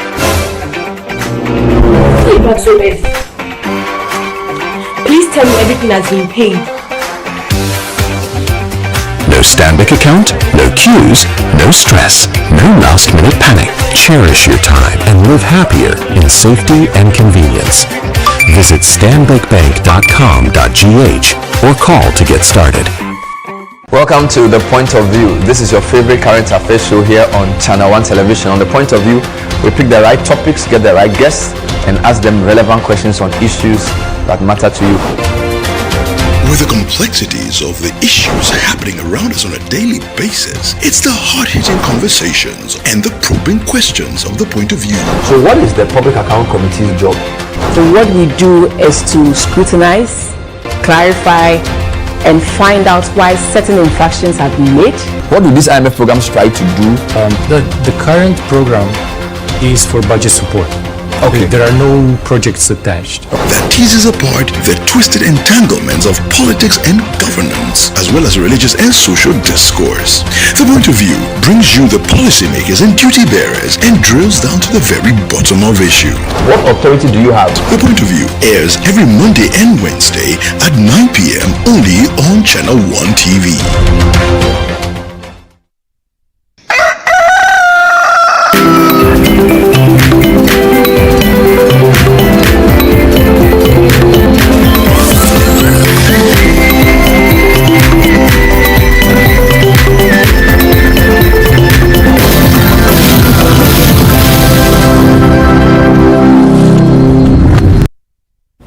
You're welcome back. This is the news review segment here on Breakfast Daily, live on Channel 1 Television. We're having a conversation regarding the Kpandai seat. Today, the Supreme Court will rule on the appeal case filed by Matthew Nyindam. Now, the lawyer for Matthew Nyindam, that's Gary Numako, contends that if like the High Court case was filed 32 days, and this is 32 days after the results were gazetted, and this is way beyond the 21 days mandatory period as stipulated in the Constitution. So it looks like that is where the contention is. So if you can give us some legal education on well, that. I can make, and that's the contest in the Supreme Court, so I must be careful with the things I say, but I can make some factual comment as far as what has transpired in the past is concerned. I mean, if you recall, there were two petitions. There was the first petition that was filed, and that petition was filed, as a matter of fact, before the gazetting. And immediately the respondent, the sitting MP's legal team, raised a legal objection in respect of that, and it was withdrawn. Immediately the gazetting was done, I think January 6th or thereabout. Then a new petition was filed. So it was based on the new petition that the judgment has been given. And now the contest in the Supreme Court is that the petition was filed 32 days after the gazette. That's the January 25th. Exactly. But that is a bit misleading. But I'm careful not to say anything because it's a matter that is the court will decide. So let's leave that one for the court to decide. But my brother Miracle mentioned certain things and was calling out for the Supreme Court to fix it. Unfortunately, the Supreme Court cannot fix that one. What he's calling for is that there was a challenge in respect of 41 or so polling stations, and that the court decision to have the entire constituency rerun is quite unfortunate, and that the Supreme Court should fix it. The Supreme Court does not have an appeal before it in respect of that particular judgment. What is before the Supreme Court is a question of procedural irregularity that has been put across by the legal team of the sitting MP. Claiming that the petitioner did not comply with the law, and so on that basis the entire judgment should be quashed.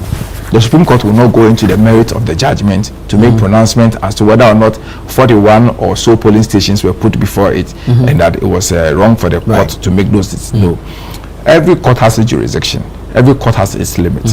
The court deals with matters that is before it. What went before the High Court is what the High Court has determined. If and I know that an appeal was filed, because we saw first of all the notice of appeal. The notice of appeal was filed on the day of the judgment. Which tells us that they may have some feeling that they will not be victorious in the matter, so they decide to go on to file their notice of appeal.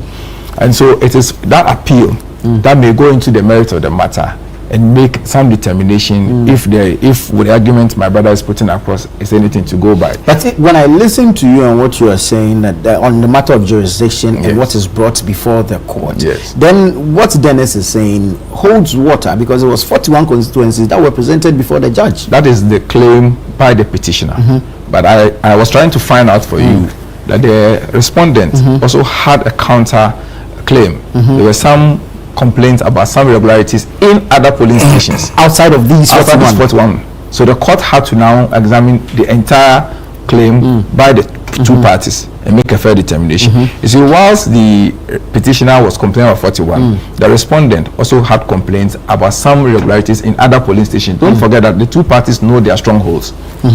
And so it was on the generality of the entire evidence put before the court that the court came to the conclusion that with this level of irregularity across the entire constituency, it would be proper to have the entire elections rerun to justify who is the appropriate person to be the member of parliament for Kpandai.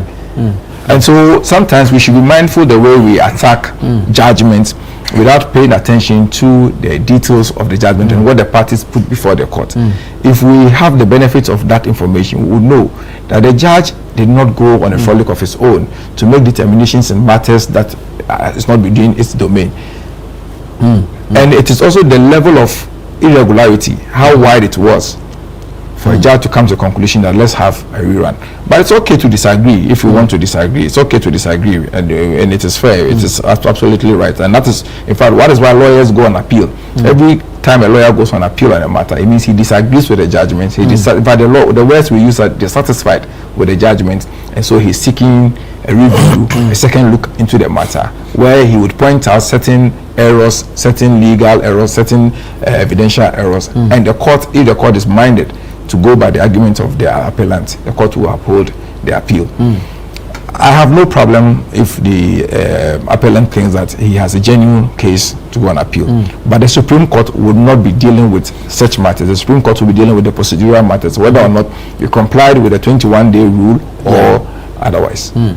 Dennis, I have a problem with if like the absence of consequences for people's actions or inactions, and this time I'm pointing to the EC. The EC has a huge budget funded by the taxpayers' money. And this matter before the Supreme Court has to do with dates of publication of the gazettes. The EC has admitted more than one date of publication, and yet there will be no consequences because the Supreme Court will not saddle itself with a matter of the EC's actions or inactions. It's going to deal with the substantive issue before the procedural issue regarding the gazette, the dates of the gazette, and whether the 21-day rule was respected. In addition to this very valid point you've made, my concern still remains that we need to have absolute clarity going into 2028 elections, else there will be chaos. And I can draw on several instances of happenings during the 2024 elections. You see, people are picking cues as to what they can do and what they cannot do on election day. And like you rightly said, they know that once they succeed at it, there will be no consequences. And they can run with it. And that is a problem. Because now if an electoral commission officer in a district knows that all I need to do to aid council is to take the ballot box from areas where he's weak and go and count it, areas where he's weak, and go and count it at an unapproved place, and that a judge, the court will quash it, and there will be no consequences on me. That's what I would do to help you. You see, election stealing is evolving. It's no longer just about picking the ballot box, and putting no. Yes, there's so many ways. So now you are right. If the electoral commission officer knows that, to help you, areas where I know that your opponent will win, I will put in place inefficiencies so that it will be basis to nullify. Then you will have your way. We are in trouble. We saw what happened in several. In fact, in 2024, we had to end up counting some police stations and some constituencies at the Tesano police station. We saw what happened at Blakuma North. The only reason why we went back to Blakuma North by election was simply because some people knew that if they succeed in destroying the ballot boxes and destroying the ballot papers, there will be a rerun. So people are learning from that. So for me, my advocacy to the EC is put in place mechanisms for all parties to suffer consequences. See, 2024, do you know one of the things that the NDC did? In other places where the ballot box was in transit, from the polling station to the constituency coalition center, that's where they accosted the EC officials and destroyed ballot boxes. In places like Kinsawum, the videos are still there. When they realized that the county was not going in their favor, they ran into the place and tore the ballot boxes. Today, I know that if I manage to snatch the NDC's pink sheet and destroy it, and I keep mine and I say I don't have it, the likelihood is that we will not be able to have a result is very high. So what do? When the election is done and we are done counting, I put my men on him and I keep my eye on him and I snatch it and I destroy it. When the EC gets to the coalition center, we rush to the EC and destroy it. We need to begin to improve our processes. I'm telling you, if we don't do that, we are heading to chaos. Cast your mind to what happened in 2024 and tell me that if we get even just a double of that, this country will be able to survive. You just cast your mind. We saw macho men hitting their hands on tables and forcing electoral commission officers to make declarations. There's a problem. Where are all these people? These people are on video and they are all working. Whether MPP, NDC, I don't care. That's not my interest. But these individuals, whether NDC or MPP, are working freely. Why are they not on TV screens with their jail terms so that people will see? So nobody should be happy about what is going on. Nobody should be happy about what is going on. What is going on is a danger, not just to our democracy, but to all of us. See what happened between 7th and 9th December. But for Dr. Mahamudu Bawumia, who decided that, listen, we have collated our results. We have clearly seen where we are. There is no point allowing these things to happen. So let me go and calm tempers. And came to consider the time he considered. Do you think there will be peace in other places? No. Well, why would there not be peace? Because they were fighting even in the morning. Some people thought that I have to fight because my party is winning. Because in this constituency, there has been people who have ransacked the coalition center and destroying ballot boxes. If he knows that at this point, whether they destroy it or not, I have already lost based on what is happening at the center, they would at least, pull the brakes. But some too argue on the contrary, that he conceding early gave room for some persons to do what they did. No. But by the time, you see, look at the time he considered. At the time he considered, check how many constituencies have even not been declared yet. Don't forget that we have our coalition center and we got our results way ahead of the morning. The morning when I received the call from the flag bearer that we need to set up the media, the results, what was left cannot influence the outcome of the results. Look at the result, 1.7 million. But that was the presidential level, not the parliamentary. The ones that were left were few. And those were the ones that were even brought to Tesano. You understand? The lives were, it wasn't worth the lives that we could lose. Look at Ablekuma. They basically almost even bent the school. Go and look at the videos from Isawum. Go and look at the videos from Tema Central. Go and look at the videos from Patrick Boame's constituency. I am saying that these things are happening because the EC and the party operatives have come to realize that as for elections, the consequences be anywhere. I'd say when we were in school, student demo. When you're moving a mass like that, you don't see anything until you are pegged out. Once you are alone, you are pegged, then you realize that there are consequences. So I really think that we need to agree.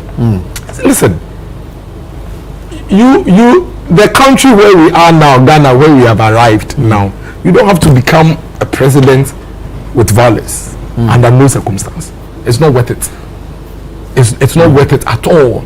And if we don't find a way to go back and play back those videos, and see the EC have a CI that would explicitly deal with these things and have the security services and the judiciary, everybody come on board, parliament, to make sure that there are drastic consequences for election disruptions. Trust me, I'm telling you that 2028, even the NDC, maybe they will run away.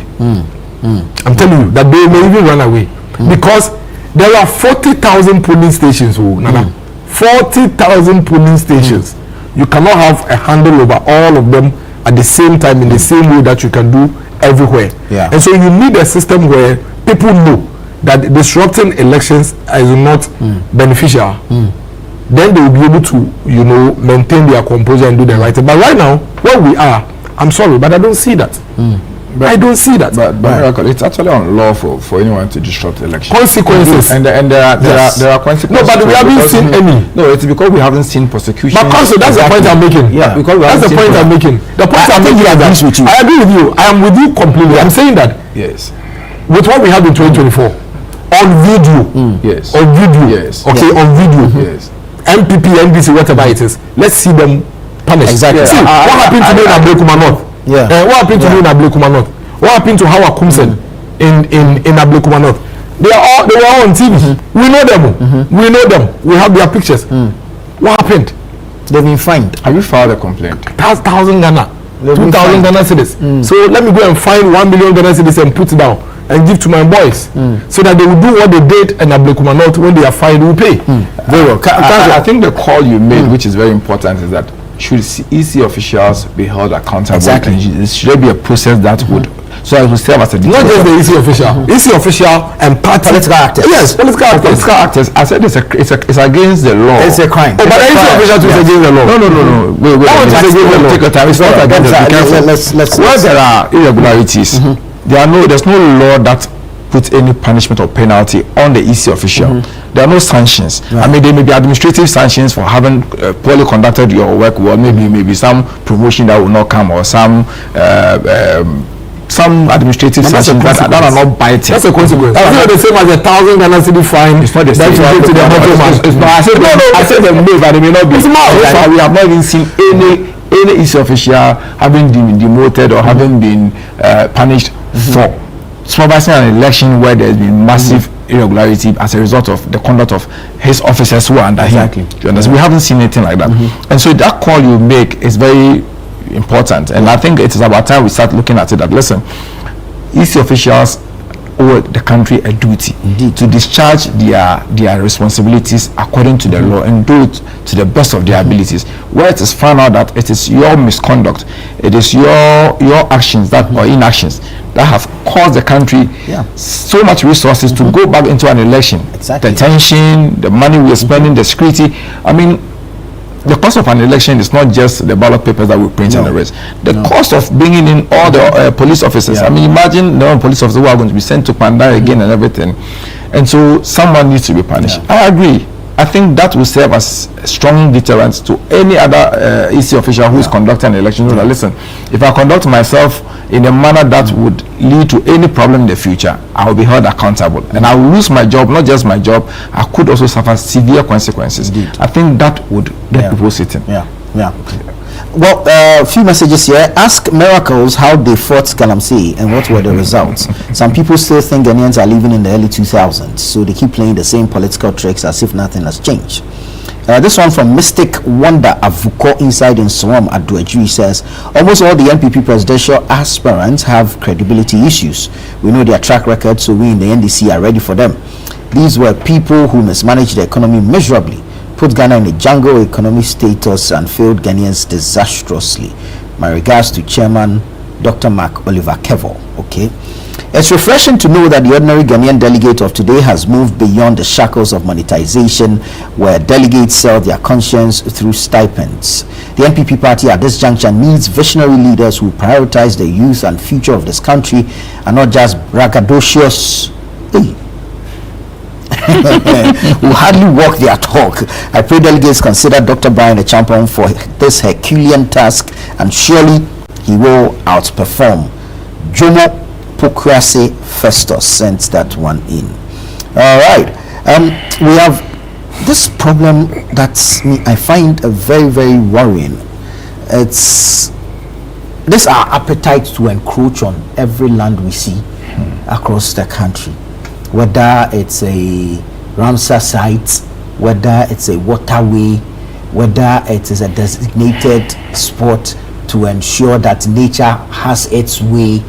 I don't know, but quite recently we've seen the Greater Accra Regional Minister move the Regional Security Council together with NADMO and the National Security to do some demolition exercises, which I think is very commendable, because we will sit here, we actually have given it a name now, we call it perennial flooding, which is self-inflicted. So I don't know what you think, and to what extent should we go? And for people of influence, because in times past we've seen people of influence actually challenge the status quo because their structures or their property were destroyed. So what are your thoughts on this particular exercise? I first of all want to commend the NADMO and the officials who have embarked on this demolition exercise. I mean, we need to save lives and other properties. Indeed. And we need to also enforce the laws as we have them. It's quite unfortunate that we have deteriorated to this point where people think that they have political influence or they have money and they can do what they want. I mean, you are building on a Ramsar site. That is where all the water is collected and it goes down into the ocean. And you forget that upstream are your neighbors, your friends, your own businesses, and the rest that get destroyed simply because of your actions downstream. We cannot. You see, nature has its own laws and does not respect what you do. You have to respect nature's law. And that is why in most development we have certain areas that you don't touch. I mean, for instance, the Chimota Forest is a strong sponge that holds most of the water that comes all the way from the Kwapim Hills downstream before it runs down into Alajo and other places of Accra. In the moment we start destroying some of these places, we are opening ourselves up to great disaster, particularly in Accra. I mean, our development is a bit ahead of the assemblies. You find people building before the assemblies come to say stop work, produce permits, because and we are then you developing without planning. Exactly. And so I think it's a good call. But what I'm quite disappointed in is the fact that we waited for all this while. I mean, we have expected these things to happen when immediately we saw the development starting. From the very beginning, we move into action. I mean, it's quite disappointing to see the resources that people have really put in there that have been pulled down. But we need to save lives.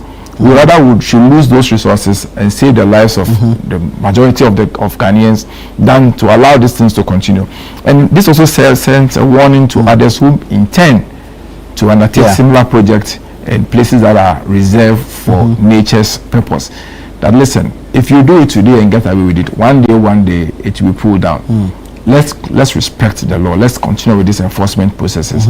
Let's not be any selective situation where we think that some people are more influential than others and they can have their way. I mean, it's about time we do this and do it strongly.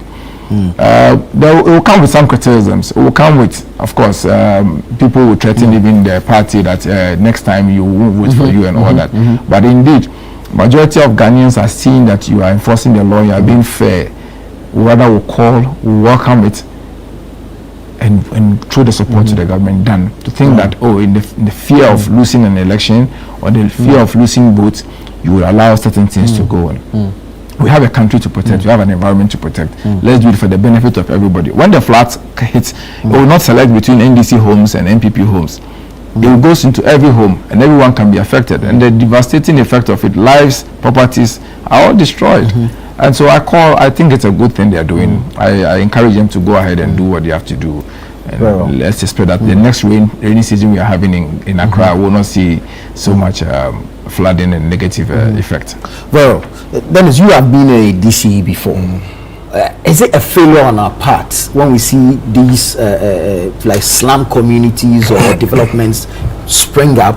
We don't do anything about it. We allow it to grow into our community. Then politicians, and I mean politicians, begin to find political currency in it. But you know my position on this. I've said it here severally.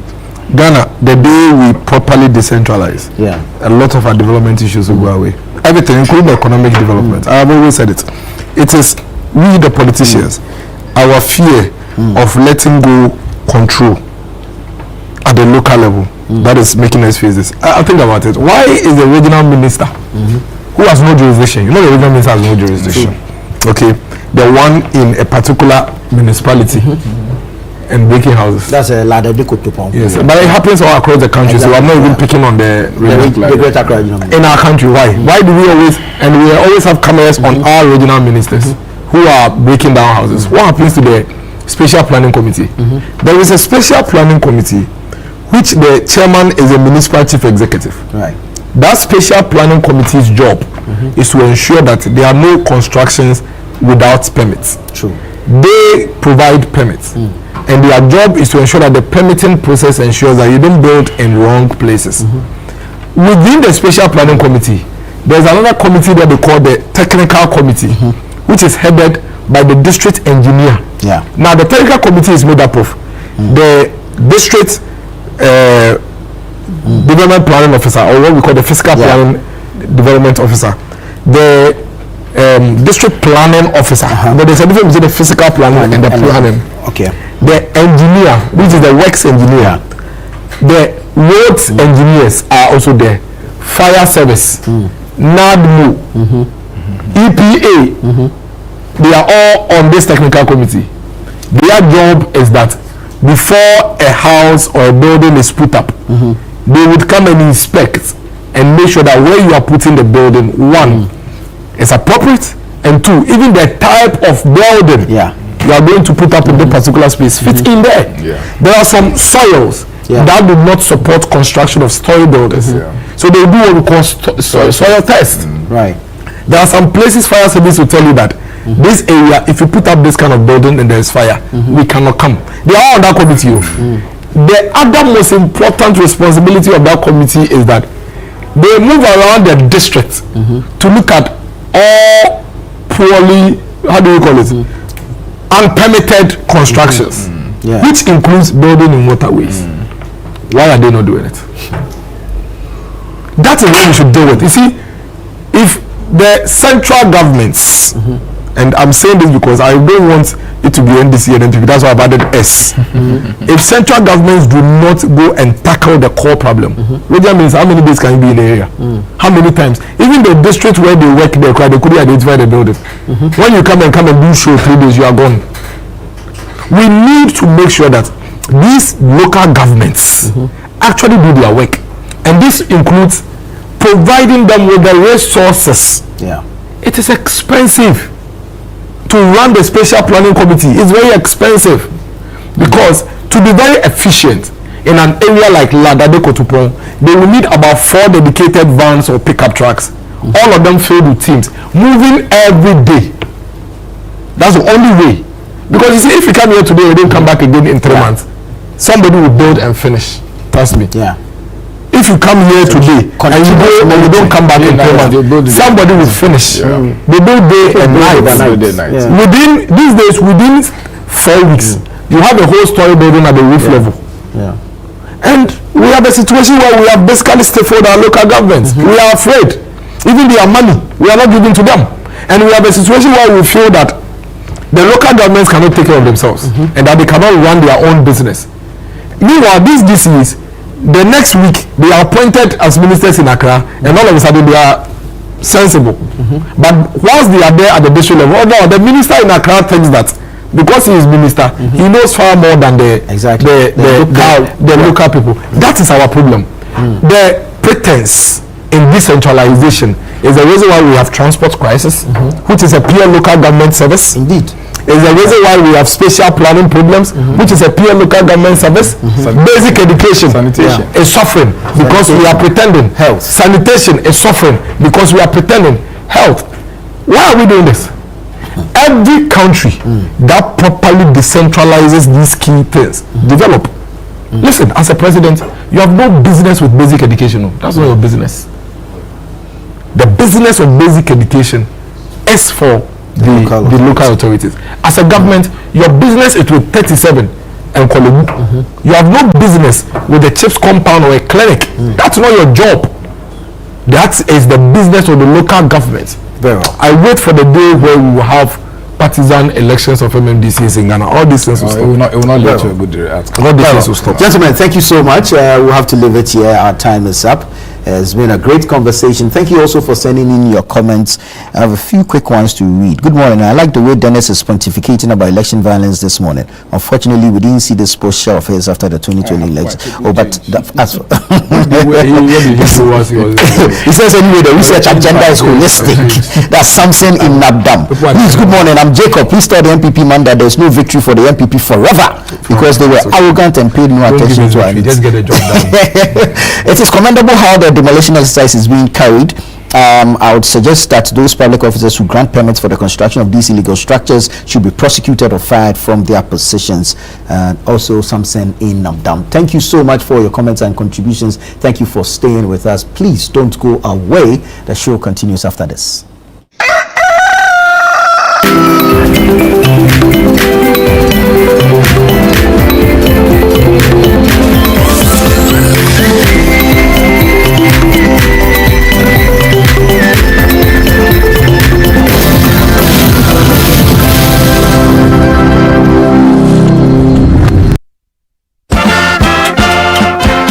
We are gearing up for the trip of a lifetime. Heritage Caravan 2026. From 1st to 8th March 2026, 8 days, 14 regions, 1 legendary caravan. We're touring Ghana in the most spectacular way on the Heritage Caravan, exploring the beauty, history, and stories that make our nation unique. Rolling out from Greater Accra through Eastern and OT, up north to the Northern and Upper East, and all the way to the Western region, hitting iconic destinations across Ghana. The Heritage Caravan 2026 will be fun, educative, refreshing, and most of all, remarkable. Stay connected. Follow Channel 1 TV and 97.3 City FM across all social media platforms for updates and join the conversation using the hashtag Heritage Caravan 2026.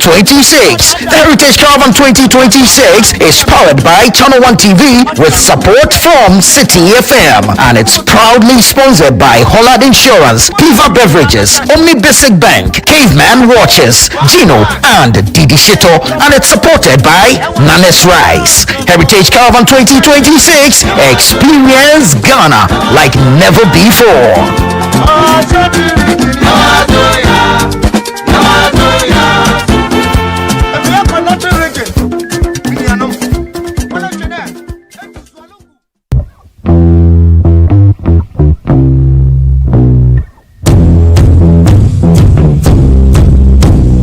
Habibi, my people, welcome to Dubai. My name is Sheikh Alkal bin Maktoum. Okay, so I am Caleb, right? Caleb Kuda is my name, and this is Beyond Borders on Channel 1 Television. We are in Dubai.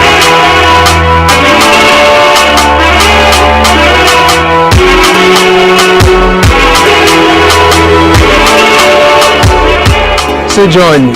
Let us explore the allure, the beauty, and the reality of life and living it in Dubai through the eyes and the experiences of our compatriots. Imagine 6 people, 10 people sharing a common room together. If you're not chinampe, no, we complain there in the sense, why do I share one rooms now? It doesn't smell pleasant. We're hunting no complaints now. Be bring to the fair no too. Dubai is one of the most organized, highly resourced, and well-endowed countries you would find. You've been here for 7 months. Yes. Without a job. Yeah. How is it like? So hard. Tell me about it. Struggling, renting and feeding is so hard. Every frame per second of their lives in Dubai tells a story, and we've got it all captured right here on Beyond Borders, only on Channel 1 Television. So don't get told, don't miss out. Catch these compelling stories of Ghanaians in Dubai only on Beyond Borders on Channel 1 TV. Beyond Borders airs every Wednesday at 6:30 p.m. only on Channel 1 TV and is brought to you by Copen Hospitality. Welcome to The Point of View. This is your favorite current affairs show here on Channel 1 Television. On The Point of View, we pick the right topics, get the right guests, and ask them relevant questions on issues that matter to you. With the complexities of the issues happening around us on a daily basis, it's the hard-hitting conversations and the probing questions of The Point of View. So what is the Public Account Committee's job? So what we do is to scrutinize, clarify, and find out why certain infractions have been made. What do these IMF programs try to do? The current program is for budget support. Okay. There are no projects attached. That teases apart the twisted entanglements of politics and governance, as well as religious and social discourse. The Point of View brings you the policymakers and duty bearers and drills down to the very bottom of issue. What authority do you have? The Point of View airs every Monday and Wednesday at 9 p.m. only on Channel 1 TV.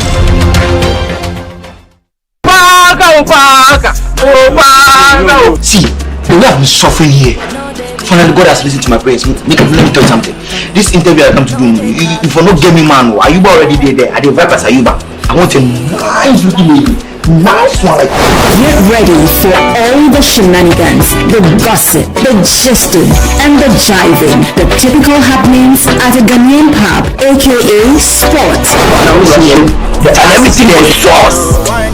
Charlie, this one no sauce fishing. Stop! I see the girl she I guess now as I bring the truth, some things will happen for the content back there. No, get around. I'm here with these guys trying to prepare a surprise proposal party for you. And you are here chilling with this guy. Don't miss this fun and engaging TV series, Junction 5, on Wednesday at 7:30 p.m. only on Channel 1 TV.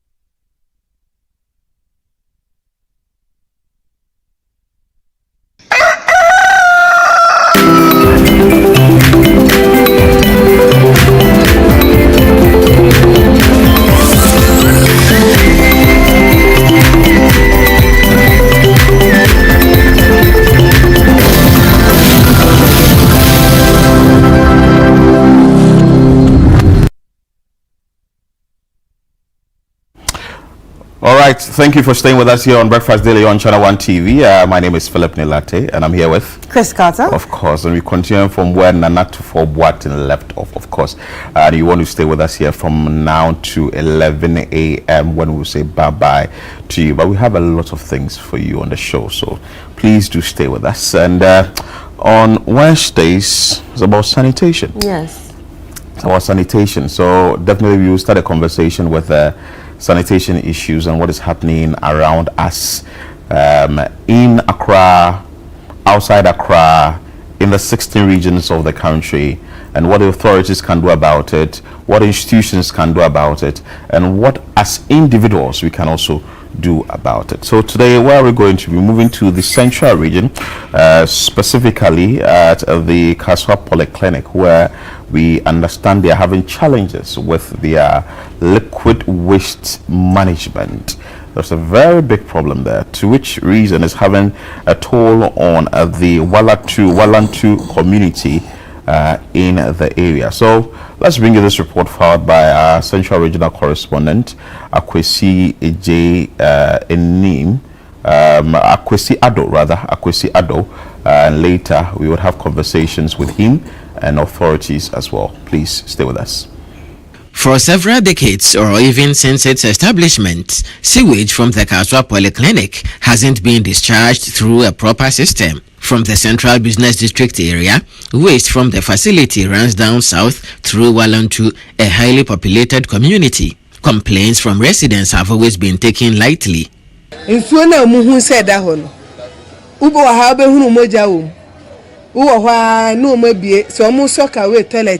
Nsuo na toilet ni na mu baba nanam ha so mu bie sen a wuti ha untimi nya home kan uko other hospitals na omo wo man ho a blood ayini nyina begum but we do ma link to the outside of their wall awiabo na hu nwansena wa ha sei and smeller among for smelling. Some opinion leaders say management sometimes release human excreta into the open. They pump out their fecal matter as soon as they perceive that it's about to rain, whether it's day or night. They just go there and pump out their fecal, and then the whole area is engulfed in some terrible stench. We've complained to hospital administrator after hospital administrator, but it looks like they are not bothered. But here in Walantu, a large fish processing facility is established. The fish processed from this hazardous environment is put on sale to mass consumers on the local markets within the municipality and other areas. There exists other food joints in the same enclave, meaning any outbreaking infections could be volatile. In the high papa and say, when we say quiet toilet in Sweden, can you quite find any pan say 8 year in Sunum?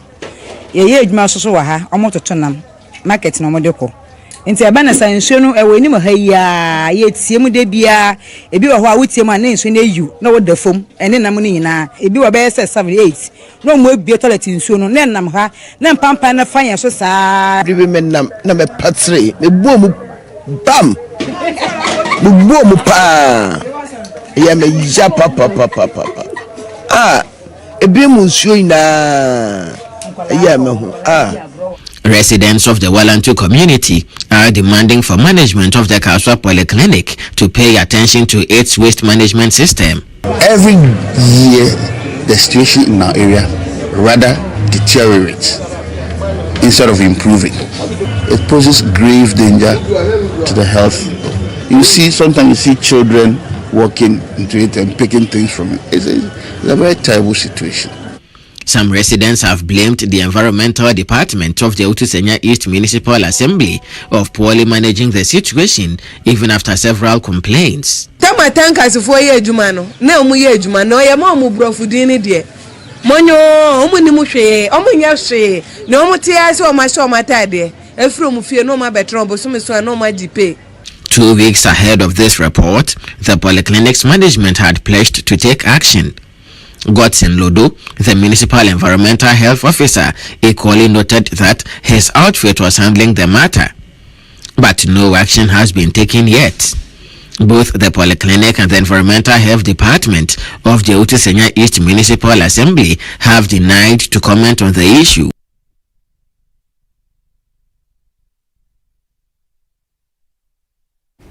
So this is what the residents of the Walantu community are battling with. What is coming from the Kasoa Polyclinic, and this is very sad because you really want to stay in a community where you be battling with what is coming from a health facility. And mind you, a health facility, there are a number of things they are dealing with: liquid waste, hazardous waste, and even the solid waste. So it tells you that a lot of work must be done. But our correspondent Akwesi Ado is on the line. He filed this report for us to really understand what is happening there, and also the backstory, when this actually started, and for how long has it been going on. For that reason, the residents are complaining about the issue. Akwesi, good morning. Good morning. First of all, I want to thank you for this story. It's a very good story, and want to find out from you, from what you gathered on the ground. So when did this start? Okay, Philip, thank you very much. So let me first of all emphasize that this has been a prevailing situation for decades since the establishment of the Kasoa Polyclinic. This has always been the situation. Just behind the fence wall of the facility, and then a section of the Walantu community. And even though residents have been complaining about it consistently, the facilities management has not taken any pragmatic steps to address this particular situation. Anytime they try doing something, the measures they institute isn't sustainable enough, and then residents would go back to witness this very unfortunate situation, Philip. Yeah, people who live around it, and also people who actually deal in food items. What has been their concern regarding this? Have they tried going to the facility, that is the Kasoa Polyclinic, to at least speak to these individuals to do the right thing? So, Philip, the Kasoa Polyclinic is situated within the heart of the community. This is the central business district area we are speaking about. And so it tells you that the place is very populated. And the Walantu community is one of the earlier communities that were developed in the Otisenya East or the Kasoa municipality. Now, residents have been complaining about it, just as I mentioned earlier on. At some point, it even gets confrontational. So, in our story, you saw us speaking to Mr. Francis Gasu, who is a lawyer by profession and has lived in the Walantu community for several decades, even before the establishment of the health facility. And now, at a point in time, he went there because the facility were discharging the septic tank into the community because there was a sign of rainfall, and then after they discharged the waste, it didn't rain. He got there and it became very confrontational between him and then some staff of the facility. So occasionally, some members of the community visit the facility to draw the attention of authorities to have this matter addressed. They have also taken steps to visit the municipal health, the environmental health office at the Otisenya East Municipal Assembly. The officers would come around, they would just survey the area and then return, but nothing concrete would be done. So just about 2 months ago, the facility decided to find a solution to the problem. But what did they do? They just looked for some PVC pipes and then channeled it through the community. But because that wasn't a sustainable measure, the PVC pipes got burst, and then the community members came back witnessing this situation. Now, with respect to this fish processing facility that is within the community, the wastewater from the Kasoa Polyclinic runs just beside their wall. And one woman was telling me that sometimes they even slip and then fall into the waste that is running through the area, and then some of the fish would fall into it, but they would have no option than to pick the fish, wash it back, and then sell it to community members. And fish from this particular area enters the Kasoa Old Market as well as the Kasoa New Market, and then market centers in adjoining municipalities like the Gas House, Gomua East, and then Awutu Senya district, Philip. And so we're really dealing with a very, difficult situation, and residents are sitting on time bomb because should there be any outbreak of infections in the area, it is really going to be a very volatile situation. I just want to know, so when they actually visited the facility to talk about the issue, what were the words from the heads of the facility? What did they say before they actually had to, you know, put in their makeshift system that still did not work? Okay, so Chris, the facilities history also comes at play here, because you know that previously this was just a small health facility, and then it became a health center, then it attained a clinic, a polyclinic status recently. And so management comes, management goes, but the situation remains. So when we contacted the current medical superintendent of the facility, Awo Johnson, what she told us was that they were really putting together resources to find a lasting solution to the problem, except to say that the municipal assembly, that is the Awutu Senya East Municipal Assembly, may also have to intervene, because there should be the construction of a proper drainage system that would help channel this wastewater from the facility to another bigger drain also in the Walantu community. And that kind of project is beyond the capacity of the polyclinic. But I've also learned that when we put out this story, the hospital's administration have started taking steps to solve the problem. But again, the solution they are finding for this problem is also not sustainable.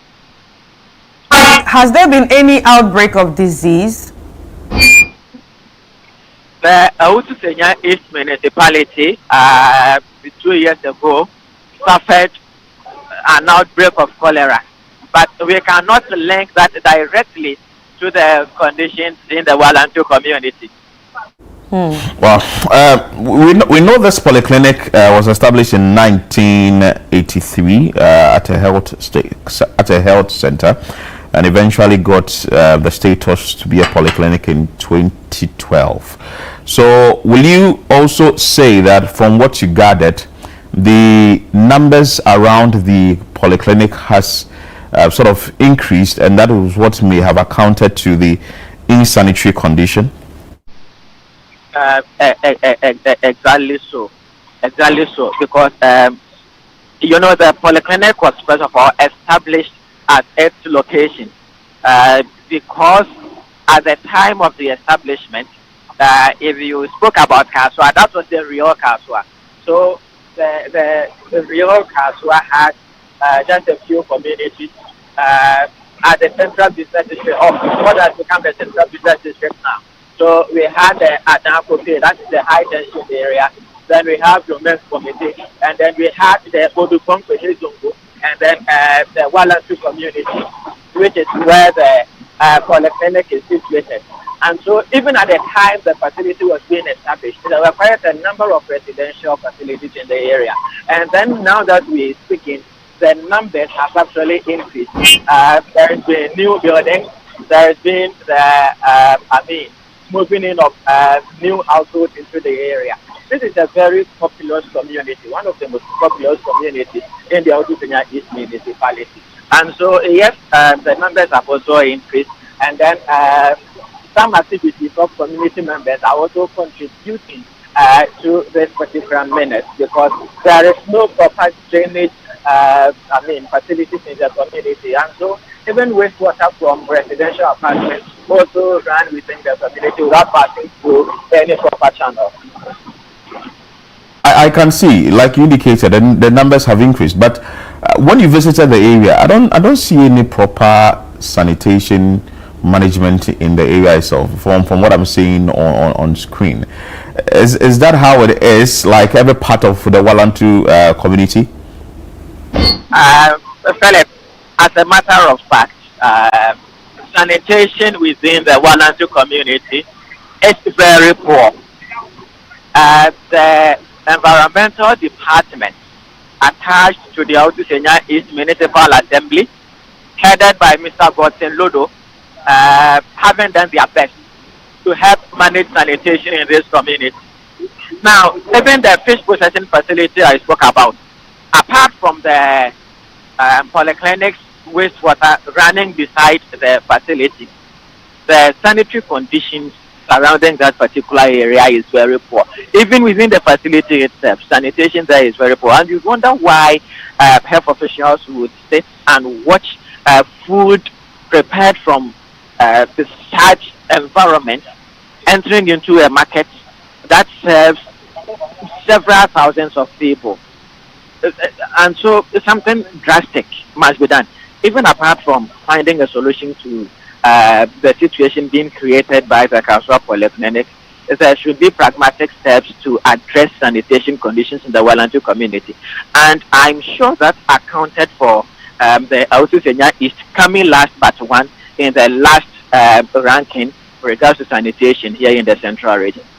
Finally, before you take leave of us, the situation that you can see on the ground, when you visited the area, did the residents themselves also say that they would help address the situation, especially within their community? Because as we are seeing or learning from you now, what the Kasoa Polyclinic is doing is having a toll on the community. But what are the residents themselves doing to keep their surroundings clean? Exactly so. The residents, they remain committed and are ready to collaborate with the facility, put resources together, and then find a more sustainable solution to the problem. But it looks as if some of them told us that they haven't had that kind of the facility or the management of the Kasoa Polyclinic hasn't shown any sign of collaborating with them to find a lasting solution to the problem.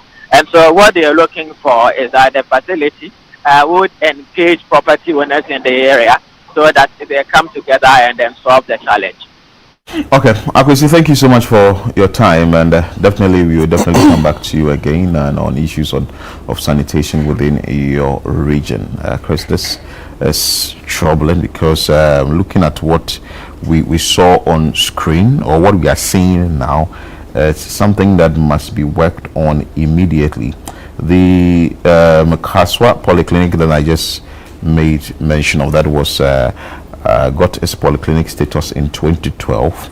That particular facility includes reproductive and child health, disease control, laboratory, maternity, children's and outpatients department.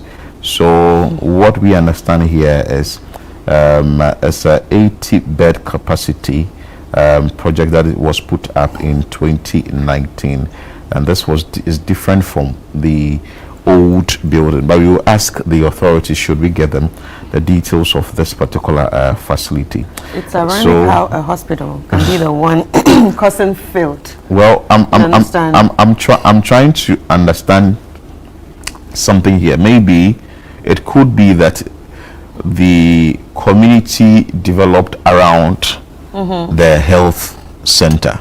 So if a community is developing around a health center, it now brings in the districts or the municipal or whichever assembly it is to now try and find ways and means to get the community sort of to do their things well, or the health facility to do their things well, so that it doesn't have what they are doing in the facility will not have a toll on the community that is growing. I feel like from the beginning, when the community actually reached out to them to come and see what they are causing, I think they should have done something about it. You should have been a bit proactive about that and not leave it to linger for a long time.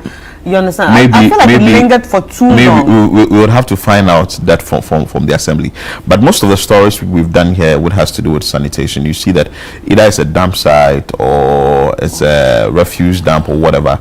The community tends to grow around that particular place.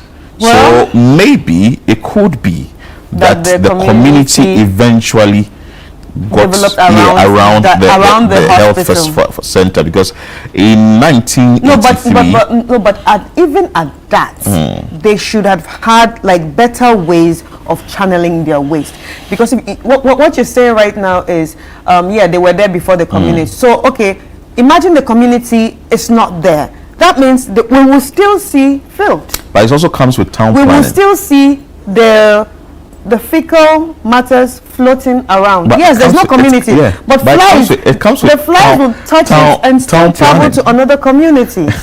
We're here where we saw. I wouldn't want to say an issue in Tema, where somebody went to block a sewer system.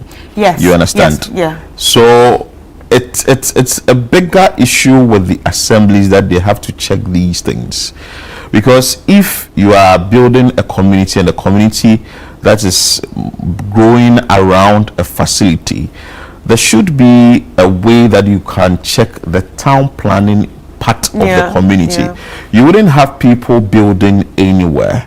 You wouldn't have people putting up structures indiscriminately, because even if I'm just doing the devil's advocate here, that even if this particular facility wants to now construct a proper drainage system, it may affect already existing buildings.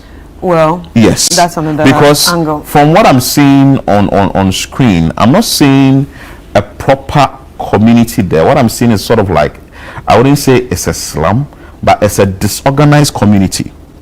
So if it's a very disorganized community and this community hasn't got what it needs for the drains to really be channeled well, for structures to be put up well, for even the facility that is the Kasoa Polyclinic to also come out with plans to address this issue. Because now, from what Akwesi told us and what we saw on screen, is that now the facility has now channeled a tube, a makeshift tube, which still didn't work, from the hospital or the clinic to wherever. So it's a bigger problem. I think it comes to the doorsteps of the municipal assembly. We're just hoping that we will speak to the MCE and also the other authorities within that area, i.e. especially the management of the facility, because we can't battle with any health risk or any outbreak in this particular community. That's the Wallantu community. But this brings to a bigger conversation that we really need to invest in sanitation, because I'm sure that if maybe this facility is having a challenge and the Ewutu Senya East Municipal Assembly is well equipped and these sanitation officers can go out and get the enforcement done, I'm sure that we may have seen something better in this particular community. So it brings back to the question of we investing in sanitation, because we keep talking about sanitation issues here for quite some time. And every person you talk to talks about how capital intensive it is, or we need resources to do this, or we need resources to do that.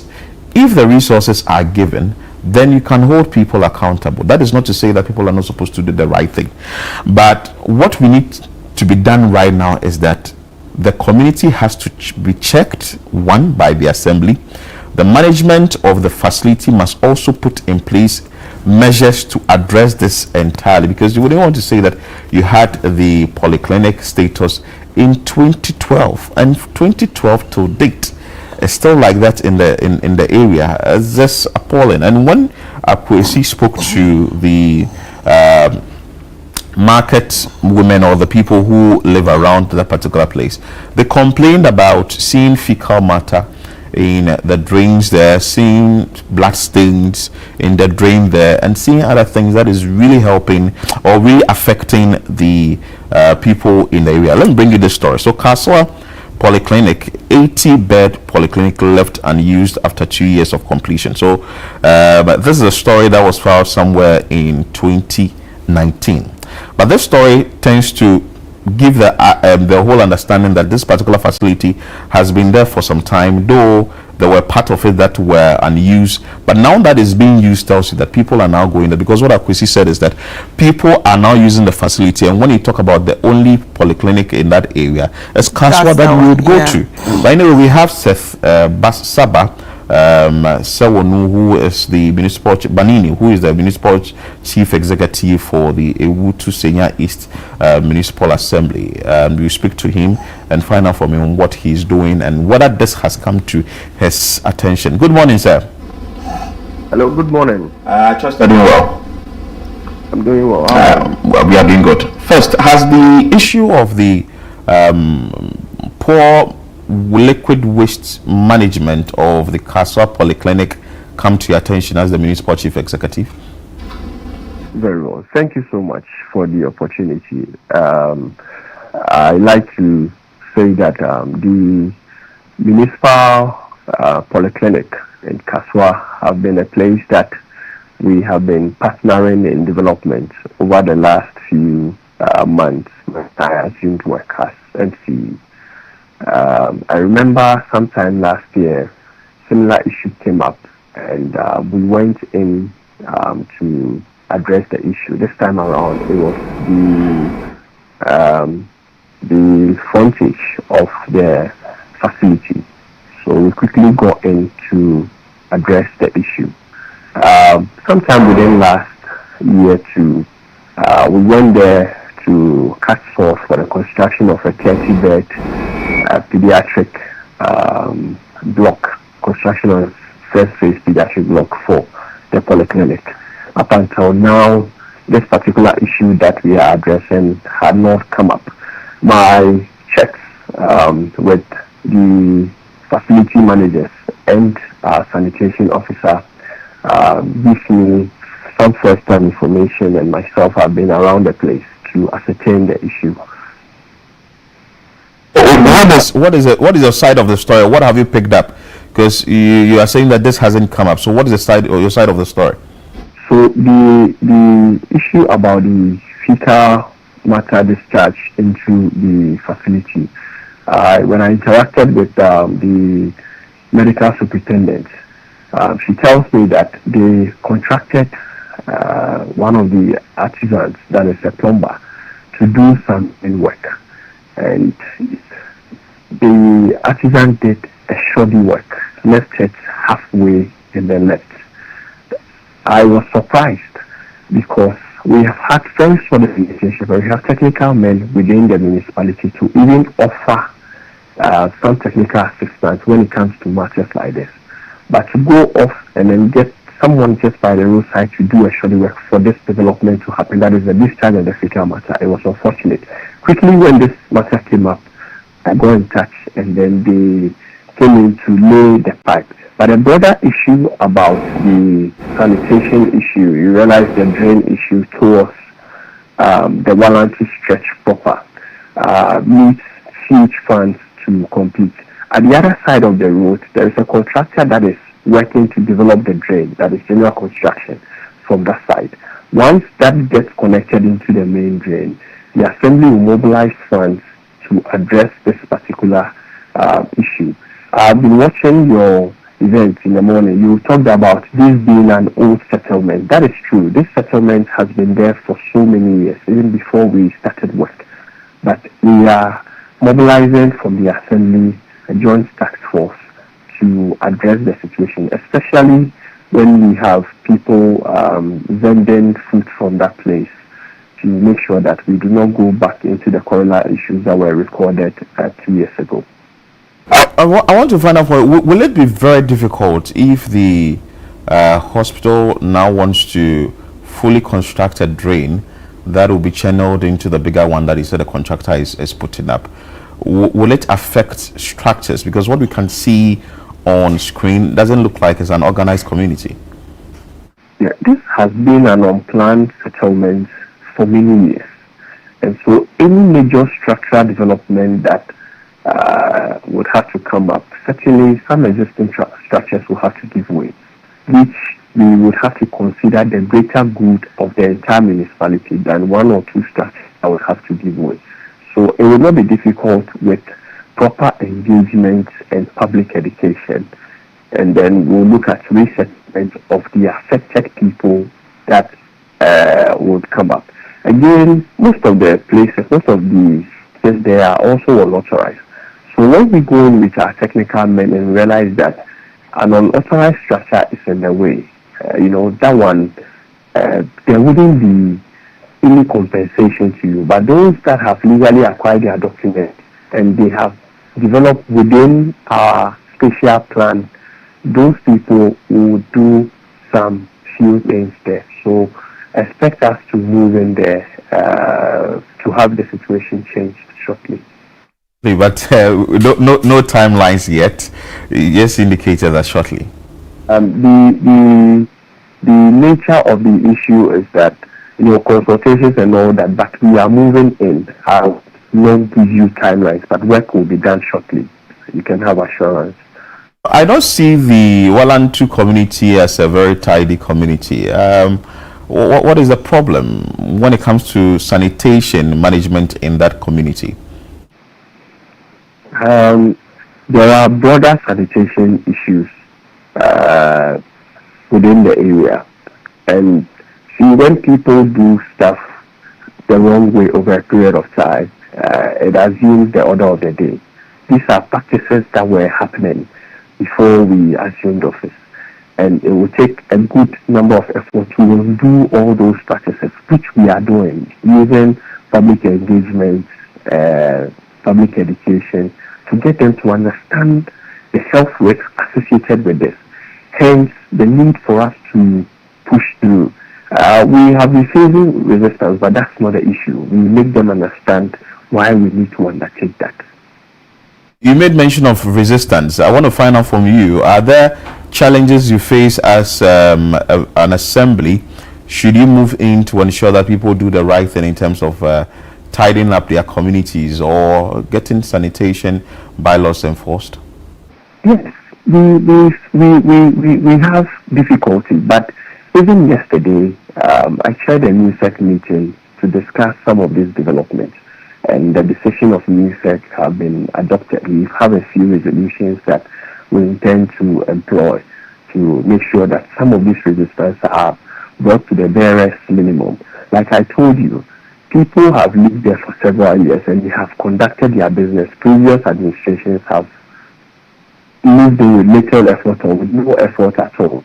And so over time, these people think and own a certain ownership of the place and want to attempt to block any further development that would help them. When you move in there, they will first of all want to raise, because their properties will go in the first place. Some might lose their livelihood. They would give you the impression. But through the public education, let them understand.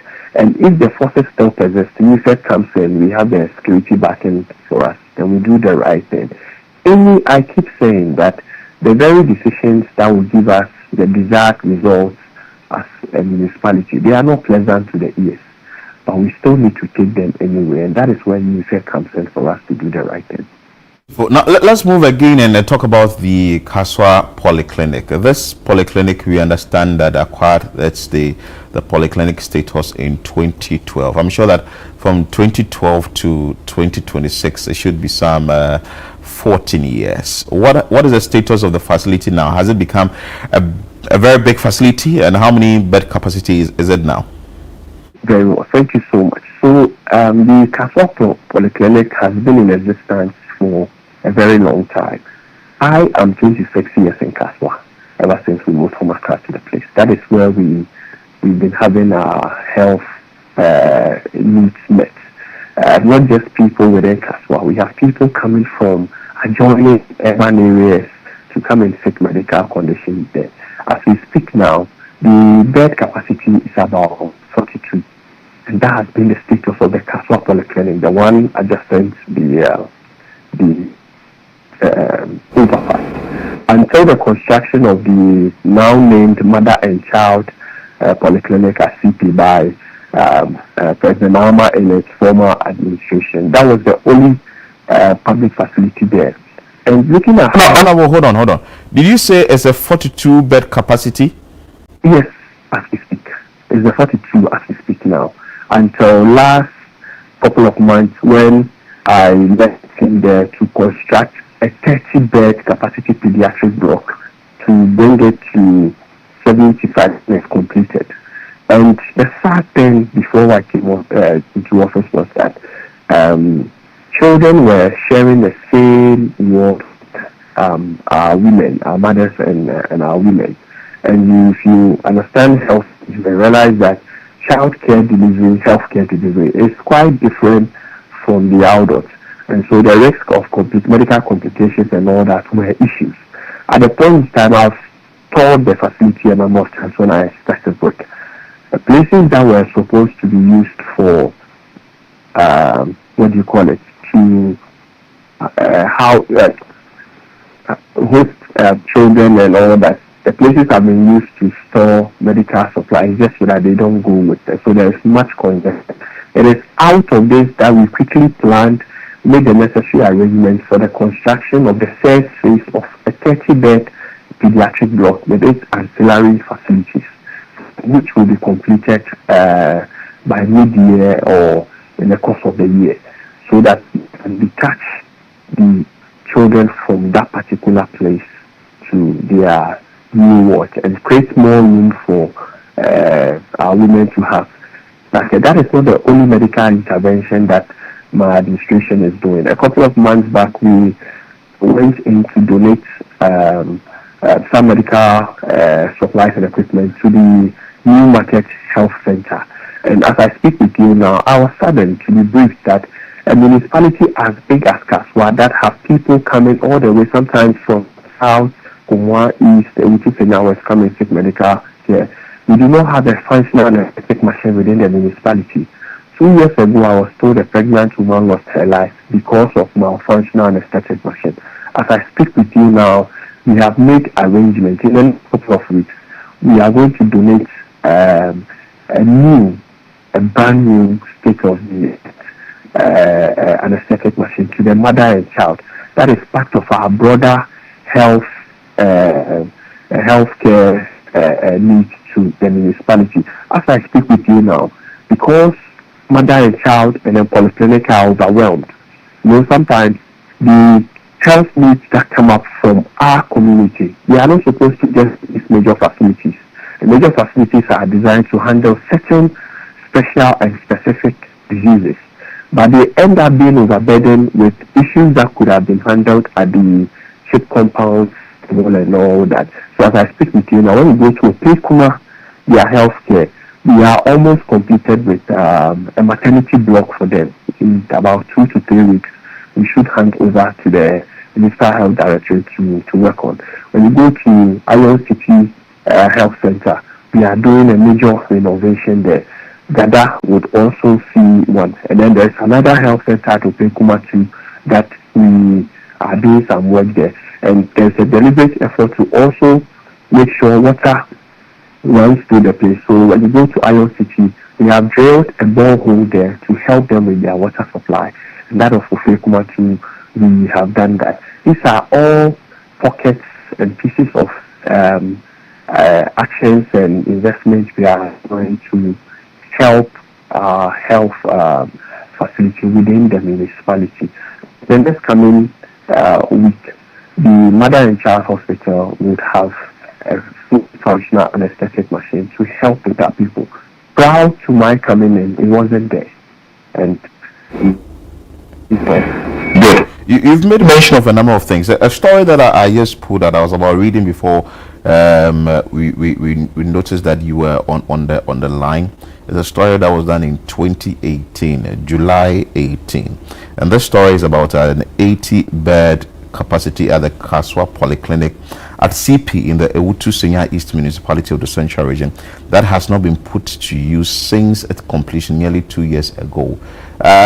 What is the status of that particular facility? Is also not being used as we speak now? Yes, so that is what I refer to the mother and child. Remember, I indicated that that particular facility was built, completed by President Mohammed's former administration between 2015 and 2016 when that facility was put up. And the president went out of power.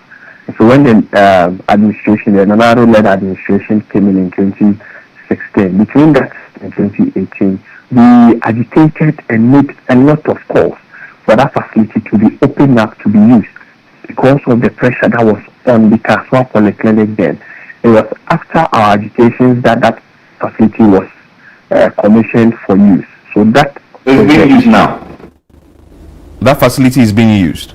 Yes, that is what they rename as the Mother and Child. Mother and Child. Just so that people will not know it was constructed by President Mahama, but that is the handle of President Mahama. So Mother and Child, 80 bed capacity, and the original one that you also stated is 42 bed capacity. That's it, right?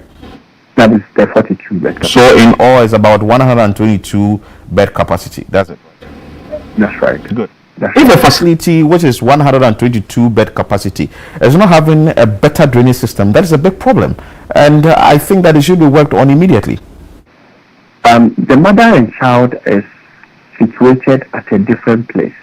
The drainage issues there do not have a problem.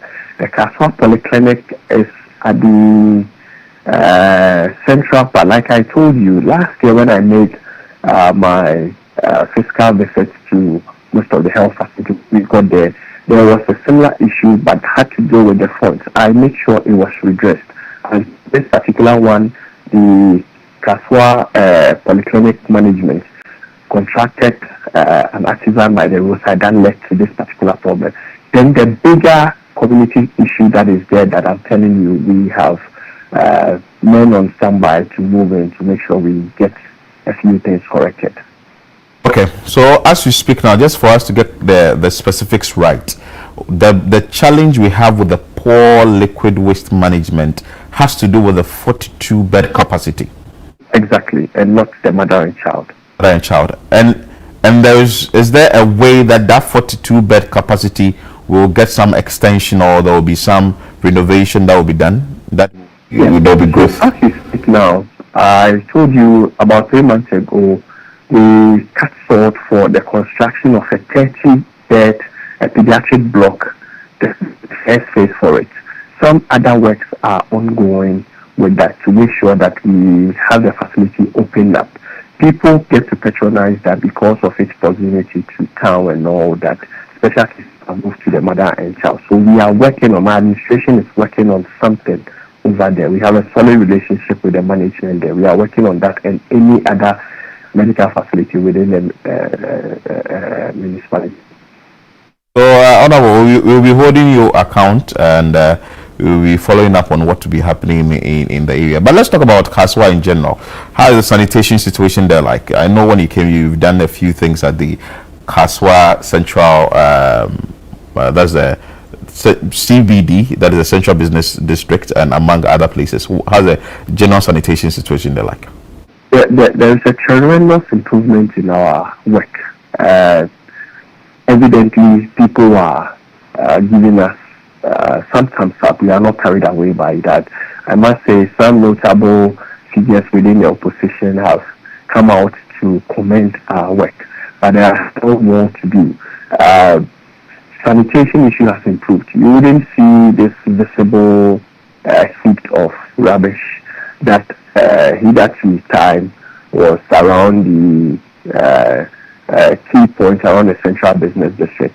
And then also remember when we came into office, in my first 4 days, myself and then my Honorable NT, together with the Assembly, put together the Maiden Sanitation Dialogue that brought together a lot of stakeholders within our space to brainstorm about the issue. Some of the resolutions that came out from that meeting have been put to or have come to fruition. First among them is the securing of a dumping site within the municipality. Proud to me starting work. We moved to Gumua East, that is 2 constituencies away. That takes us about 4 to 5 hours to shuttle or to haul one skid track of refuse from the Central Business District to that site.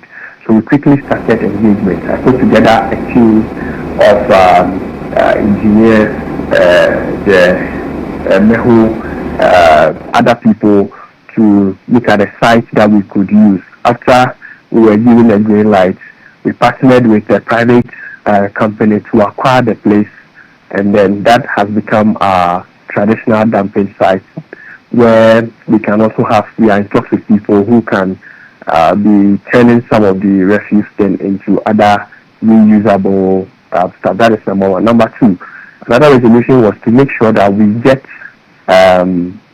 pickup sites within the municipality.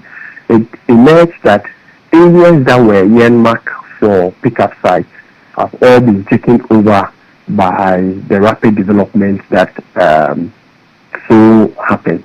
So what is displayed now is the dredging of the Okudu River. I'll talk about that. So we came up with the proposal to build 3 pickup sites at vantage points within the central business district. 2 of them have been completed, and the specific locations are before the Okudu Bridge. That is, if you are from the new market towards the central business district. And then another one is after the Okudu Bridge, if you are from the Obom Road. These are nice places. I would send you some visuals for you to share with the public, or I would come to the studio so that we can talk further about it. These are places that we are going to stock with at least 3 skip containers. There is a place for an attendant to man the place.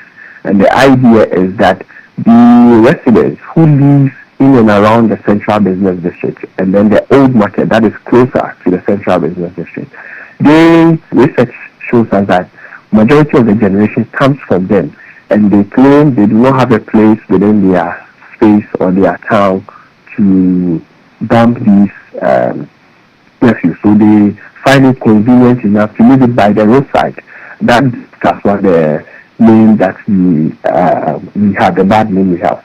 So with the coming in of this, what we are going to tell our residents is that they should not leave it by the roadside. You just take it to these pickup sites, and the positioning is very is to the advantage of them. If you live around the American town area, the high tension area, you just need to come to where Lucky Studio. If you live on the Obom Road, Jomes, Pomote, that area, you only need to come to where the scrap people are, and then you dump there. A truck will come lift it.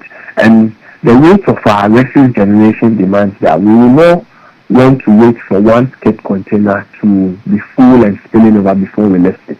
We have about 3 of them there.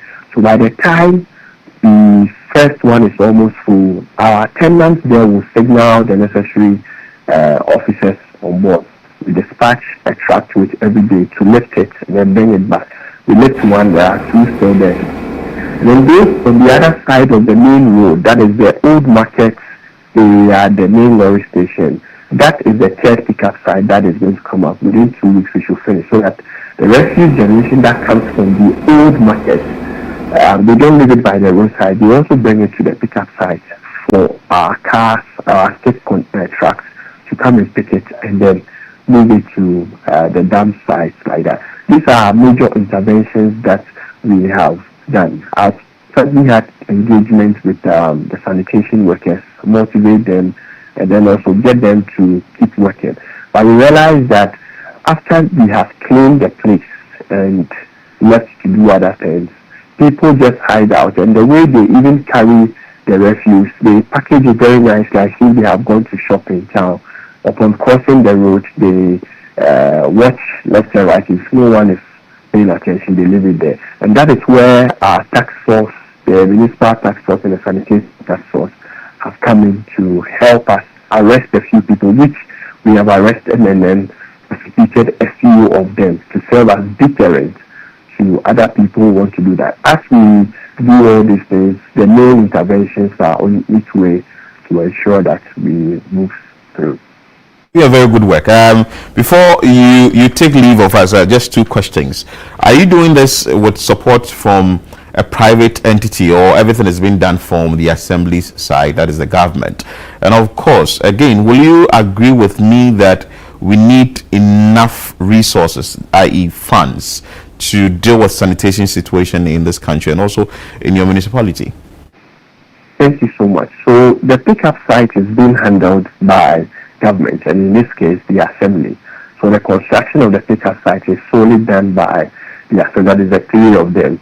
I already indicated that the acquisition of the dump site was in partnership with a private body to acquire and own the place, secure and own the place.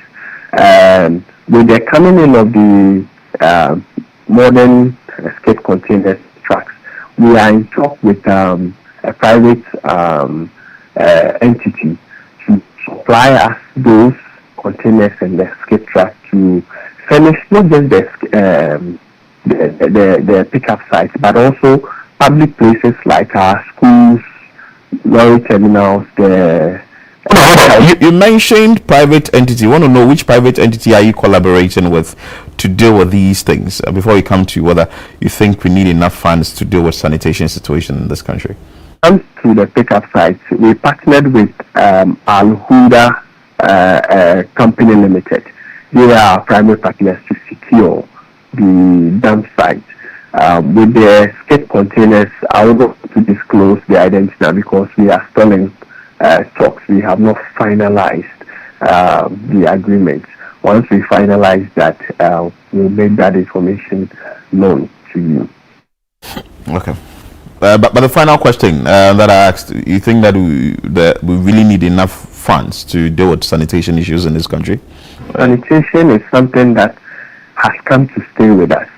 If you check the data, generation can only go up and it will not come down. So all efforts will have to be channeled through to the management of it, which requires huge capital to do that. As we invest huge capital, the very people that do that need education and a change of mind. That is one of the things that always brings down our effort to ground zero. And so enforcement comes to deal with that. We need huge capital. Why my municipality needs huge capital? The next time you invite me to your studio, I'll come with solid data on what we have, the rate of generation, the influx of people, the effect of the influx of people that come in that affect us negatively when it comes to sanitation. All these things as part of policy information to address this. Funds cannot be taken out, and we would want to call on strategic investments with this to handle this particular issue, which we are having that discussed and under control. Very much, Seth Sabah Sawonu Banini, who is the Municipal Chief Executive for the Ewutu Senya East Municipality. Thank you so much for your time. But then again, we'll be following up keenly on what will be happening for the Walantu community, following what they are battling with, the liquid waste that is coming from the Kasoa Polyclinic that is having a toll on their lives. Chris, I think everything has been said. And I like the fact that the MCE has waded into this conversation and he's actually indicated that something is being done about it. We also understand that some sort of meeting has been had by the management of the facility and also the environmental health officer, I think, at the facility, that's the Kasoa Polyclinic. So we'll be following up keenly. Whatever issue it is you'd want us to also speak on when it comes to that, or how best you'd want us to also add up our voices to this particular issue from the management side. Well, we are here for you so that at least we can talk about this and people will know that you are doing something about it. But we wouldn't want maybe few weeks or few months or years to come, people within the Walantu community will be having issues because of waste, waste from the clinic. And I think the MCE also stating that there is a bigger picture with the drains and all that. I think it shouldn't be something on paper. It has to be done. It has to manifest. Well, like you said, it has to manifest, but remind me not to eat a smoked fish from that area. You may not know. You may not know. But remind me not to eat a smoked fish from that area. At our various markets, someone is selling salmon. What when you reach the market, the market women are saying Simon. Simon. They are selling smoked fish. Yeah. And others will also want to use that smoked fish for your light soup. I know, right? Or for that nice eba you would have. So now you know what you're doing right now? What am I doing? You're actually now giving me like anxiety.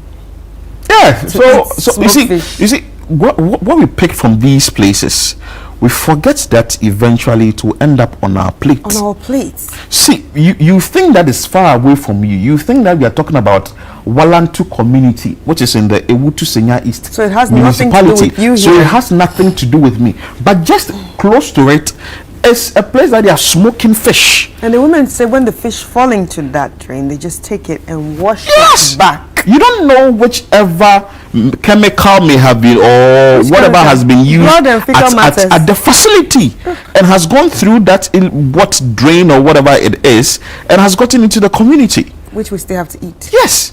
So you'd go and buy the food, or you go and buy the fish or whatever they are selling. It ends up on your plate, you eat, and the next minute you'll be sick. You don't know where it's coming from. So like you promise yourself that you cooked well. I'm very hygienic. I did this, I did that. So it's interlinked. So if we do not check these things, maybe we'll sit here, we'll be talking about sanitation. But it's like COVID.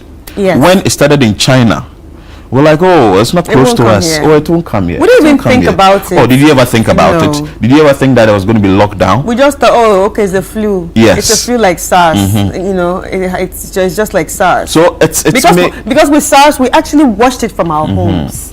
So it may look very far away from you, but it can eventually get to you because it's like a supply chain. Yeah. There's a process from the producer or the manufacturer. It will eventually get to the consumer or the user or the customer. So if we do not curb it somewhere, we do not control how we are transferring that bacteria from one place to the other by way of getting our surroundings clean and doing what is right, investing in it and getting our sanitation officers to work, I don't think we'll get anywhere. But anyway, that's the Walantu community. This has been the sanitation focus here on Channel 1 TV on Breakfast Daily. We take a quick break. When we come back, we have a lot more for you on the show. Stay with us.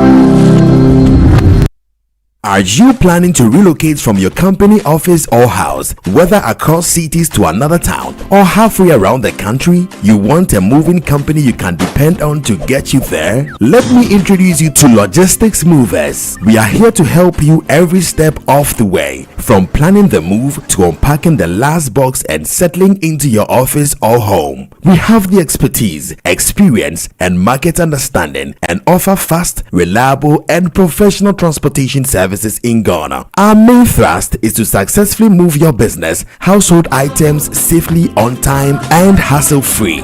You can call us on 0246 833 539 or 0244 342 465. You can also send us an email to info@logisticsmovers.com or check our website www.logisticsmovers.com. Why expose your company or household items to theft or damages when you are relocating if it's avoidable? Logistics Movers, we help you relocate.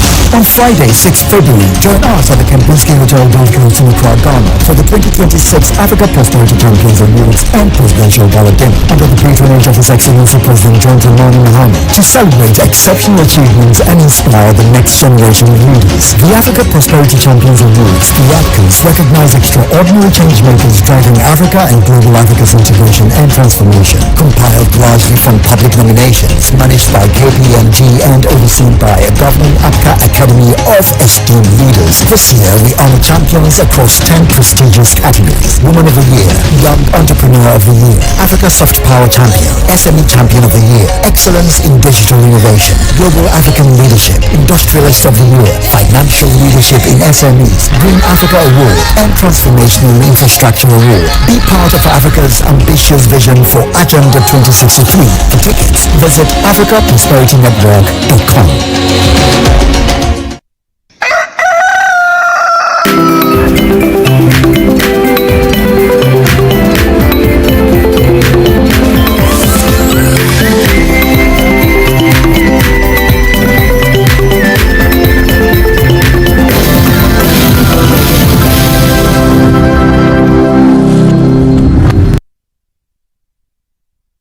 All right, you're welcome back. It's still Breakfast Daily right here on Channel 1 TV, and we're still talking about sanitation. Right now, we are going to the Ashanti region, precisely Sofoline bus terminal, which is actually drowned in filth, and the transport operators are actually blaming the Kwadaso Assembly for neglect. Well, we actually have a report on this by Doris Lonta, who is our Ashanti regional correspondent. Let's watch this report, and when we come back, we will be talking to everyone involved, and also we'll also be talking to our Middle Belt Bureau chief. So let's watch it, and we'll be back. The Sofoline bus terminal, one of the busiest transport hubs in the Ashanti region, with vehicles connecting several communities to the regional capital and beyond, has come under public scrutiny over its worsening sanitation conditions. While leadership at the terminal admits there are sanitation challenges, they blame the Kwadaso Municipal Assembly for neglecting its responsibilities, despite collecting daily sanitation tools from drivers. One of the chairpersons at the terminal, Julio Cesar Amwa, in an interview with Channel 1 News, said they are sometimes forced to rely on their own members to clean the area when conditions become unbearable. However, he questioned the justification for the daily toll if the assembly is unwilling to perform its duty. The sanitation problem here is quite enormous. The assembly is not helping the unions. We pay our daily tolls. Each car that make entry to the terminal is charged 3 cedis every blessed day. And yesterday, we the drivers, we sweep here ourselves, not the assembly. So tell them that it is their obligation. They shouldn't forget that. That's the sanitation problem here is their obligation. They have to do it. And let the drivers rest. The main container over there, which the car normally come and then take it away. At times, if you get full, you will call them, they will come. At times, our main, what is it? Buama, you talk with him. At times, he will pay for it. He further complained about the siphoning of toilet facilities during working hours when passengers are present to board vehicles. According to him, this practice exposes both drivers and passengers to offensive odors and potential health risk. The siphoning of the toilet should be done in the evening, whilst we've closed or the drivers are not, the passengers are not around. But daytime, round about 8, 10, while there is a queue and all that, then they will be siphoning this toilet, and the whole place is smelly. We've been telling them, said they should talk to those people, but it's unfortunate the assembly is not in charge of the toilet. They've given it to BOT. You see, they share profit with the owner of the toilet, so that person doesn't care. You see, and we drivers, at times, we do our things in such a manner that nobody will understand us. Because when we become furious, things will escalate. So they should tell the person who is in charge of that toilet to make sure he siphon the toilet at a proper time.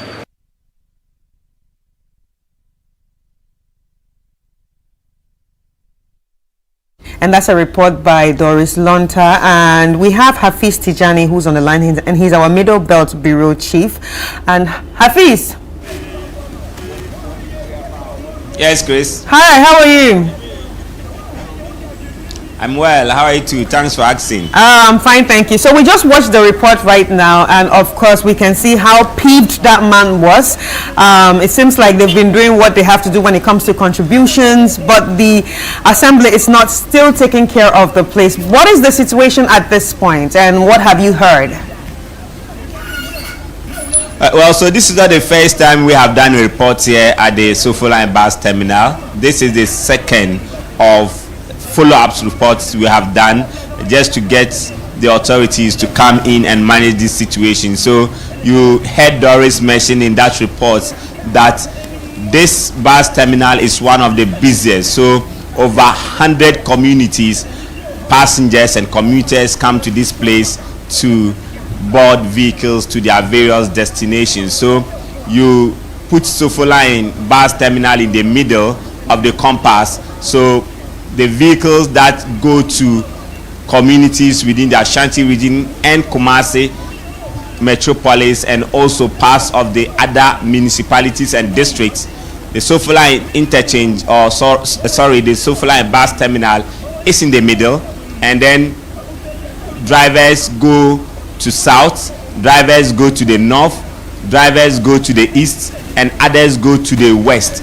So you find out that this is one of the busiest terminals. People come around, and most of the drivers who come here, they spend the whole day here. They eat here, they do whatever here. Some come from 5 a.m. and they close after 9 p.m. So they spend almost all their days here, and the sanitation situation is so bad here. The first time we came here, we saw piles of refuse which were left uncollected by the assembly, because the assembly is the manager of this facility. They come here to take the tolls, they come here to levy the drivers. So the drivers and also other shop owners also expect that the assembly will act in return by coming to ensure that this place is clean. But that is not what you find. So after our first report, we followed up to the municipal chief executive. He assured that they were coming to clear the place, and later we made a follow-up, another follow-up. They came to clear it, but subsequently, so they used the sanitation day. Actually, when we came to do the first report, it was some few days to the first month of the first Saturday of the following month. So they had to come in, use or take advantage of the sanitation day to clear the place and also tidy up this place. But afterwards, we are not seeing that energy the assembly is putting in to at least keep this place very clean, and that is the concern for the drivers and the other users of the terminal here. Right. So do you know how much they actually pay the assembly? Well, so we are told each driver pays 3 cedis. It's levied 3 cedis. So the number of cars here, you see taxi cabs, you see trotro, and you have other shops who operate here. So all of them are levied, and the worry is that, or the concern is that, the assembly is not channeling the funds to where it should go in terms of ensuring that this place is clean. So this is just the inner part of the Sofoline bus terminal. You go outside there where you have other loading points outside of the main street. You get to know that the place is even filthier than getting to the bus terminal here. For the bus terminal itself, the inside of the bus terminal, you have containers and dustbins that have been put for the refuse to be dumped, but sometimes they are left uncollected and they are full. But when you go outside, there are no dustbins around, so you see that the whole place is littered. And the concern also is that people sell just close to some of these refuse dumps, and that is posing a health concern. Okay, so Hafiz, I actually would have wished to see these things that you are mentioning, the containers, and also some challenges that they are facing there. But is there a way that the drivers themselves? Okay, you can as well take us there. Is there a way that the drivers themselves come together to get the place clean? Yes, exactly. So that is what the leadership of the various unions do. When they realize that the assembly is not coming in to take care of the situation, they take it upon themselves to at least get some of the drivers and the conductors to clean the place. So you can see how the place is being littered. So this is what they do when it's getting to the afternoon, to the evening time, when no one is coming in to clean it. They just get the conductors and some of the drivers to pick these refuse and put them into the dustbins. So I'll take you round proper the bus terminal, but we want to engage with one of the leaders of the unions who want to tell us about the effort they have been making, who want to tell us about what they have been doing and the sort of engagement they have had with the assembly. So Chairman Caesar is one of the leaders here. He has been raising some concerns regarding the situation here at the Sofoline bus terminal. You are welcome to Channel. It's not the first time you are talking to us about sanitation here at the terminal. What has changed? Nothing has changed. Nothing. We are still facing problems because we, the drivers, especially the executives, we've been ordering some of our mates to do some pickings when the place is very dirty. See, and this is the duty of the assembly. They are supposed to be doing these things because our job is to give them the tolls, the taxes and all that. And as you came, you can see around that there are so many hawkers, and they have been littering here. You see, the bread sellers, both fruit, whatever, the ice water sellers, and they've been littering. People drink and then they just throw the thing away. So this thing should be daily basis. And those hawkers, the assembly takes money from them every day. So it is their duty to make sure that the place is tidy. But they are not doing it. Always the place is dirty. So I urge them to be up and doing so that they clean the place for us. I learned you had a meeting recently. The leadership of the terminal and the assembly had a meeting. What was the outcome? Oh, the outcome, nothing came out of it. Rather, they told us that they are bringing people to come and run shift with us here. I mean, they don't think about anything useful. Whatever they bring is boring. So they should be very careful. For that, we are warning them. If they are coming, they should come with their cars. We'll work with them. But to come and use our cars and tell us that when one station loads, then they will bring somebody to come and sit there. Then they also take money. They shouldn't dare. They shouldn't dare. What we need is to take care of the sanitation, because there was an MOU signed between we, the drivers, and the assembly, that we will pay the tolls, and their duty is to keep the terminal tidy. Therefore, what they are telling us is unheard of. So they should stop what they are doing. So we're also learning that the assembly wanted to take advantage of the National Sanitation Day every Saturday of first Saturday of every month to do the cleanup here.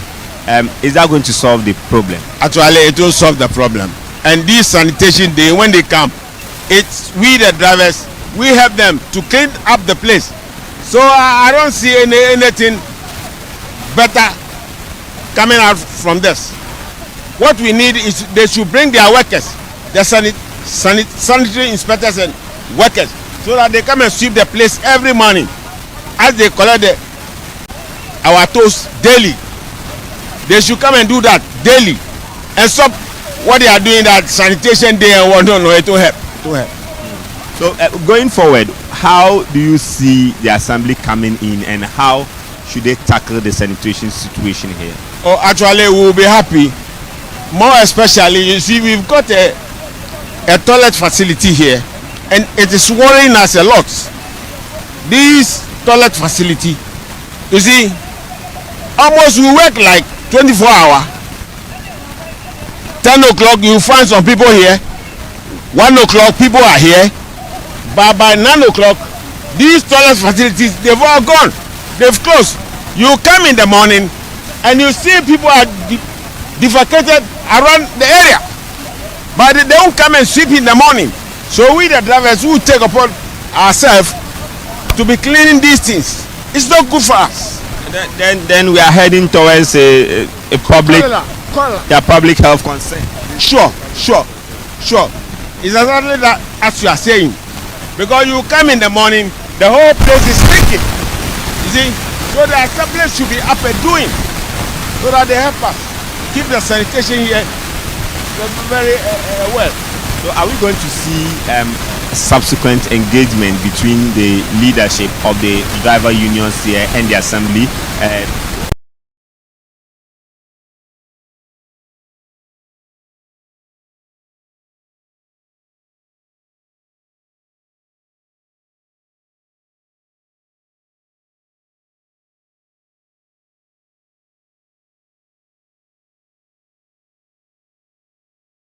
Try and get the situation addressed, because they are paying the needed amount to the assembly, but assembly is not doing the needful.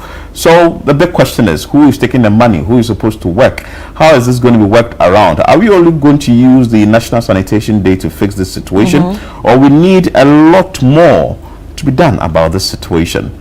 Because from the Central region, Ashanti region, Greater Accra region, Volta region, Eastern region, Western, the northern part, went to the Savannah region recently, went to the Upper East, Upper West. It looks like everywhere is dirty. Everywhere is dirty. So it brings to a very big conversation that must be had. In our homes, dirty. On the streets, dirty. At bus terminals, dirty. Even health facilities are also battling with filth. So creating filth. Yeah. We know the local government minister, Ahmed Ibrahim, he has instituted a very good measure, which is led by, also being supported by the regional ministers in Greater Accra. We know Linda Oklu, who is the Greater Accra regional minister, is there doing a very good job. But it moves beyond that. I've seen some of the medians being cleared. I've seen some of the areas being well kept. But the bigger problem is, what are we doing to keep our sanitation situation in this country top notch? Because other countries are doing it, and certainly we can do it in this country. Yes, we can. I think for the fact that we've started talking about we can do it in this country. Go down the line that we have. We can do it in this country. Work on it. Yeah. Anyway, so Hafiz is connecting us again. Let's connect back to Hafiz, and I have a final touch or final conversation with him on what is happening at the Sofoline bus terminal. Hafiz, so we lost you briefly there. If you can go back and tell us what the conversation was like between yourself and the chairman, so you can wrap up. All right, so he is saying that the assembly should come in and then engage with them.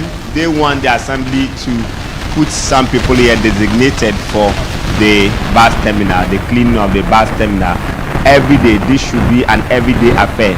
The assembly should not take advantage of the National Sanitation Day, so that when they clean this place on every Saturday, every first Saturday of every month, then what will happen in the subsequent days? So they want a timeline, a definite agreement with the assembly, who would station some people here from the sanitation department to get the place clean always. So that is the conversation here, and most of the drivers also are agreeing with the chairman.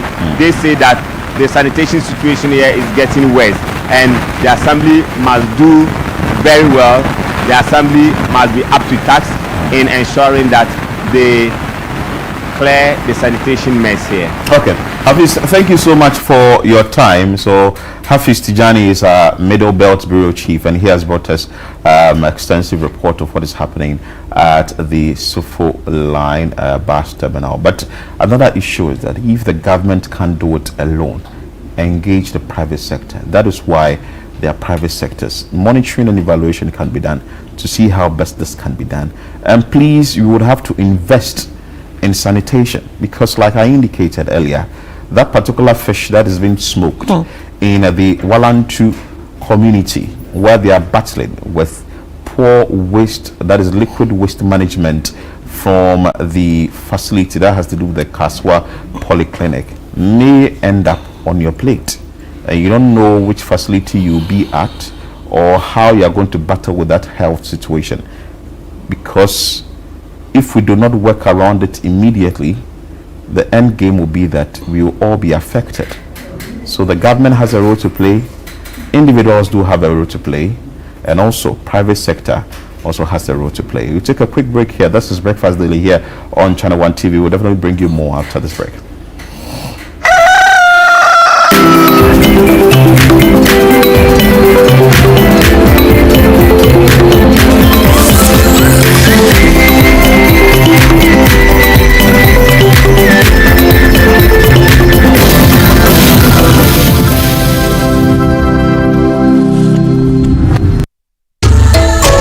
They are the backbone of Africa, SMEs, women, youth, creating 80% of jobs and shaping our future. But borders still hold them back. If Africa's single market is to work for her 1.5 billion people, it must work for SMEs, women and the youth. This February, Africa meets in Accra for the Africa Prosperity Dialogues 2026, the biggest gathering of Africa's SMEs, women and young entrepreneurs. Targets a business breakfast and a powerful women's dialogue. SME and youth dialogues focused on finance, logistics, digital innovation and scaling across borders. Presidents, policymakers and business leaders unite with the people to launch Make Africa Borderless Now, a people-driven movement calling for free movement for trade, celebrating Africa's champions at the Africa Prosperity Champions Awards and Presidential Gala. Under the patronage of President John Dramani Mahama, APD 2026 is where ambition meets action. Join us from the 4th to the 6th of February 2026 at the Accra International Conference Center, Ghana. Africa Prosperity Dialogues 2026. Innovate, collaborate, trade.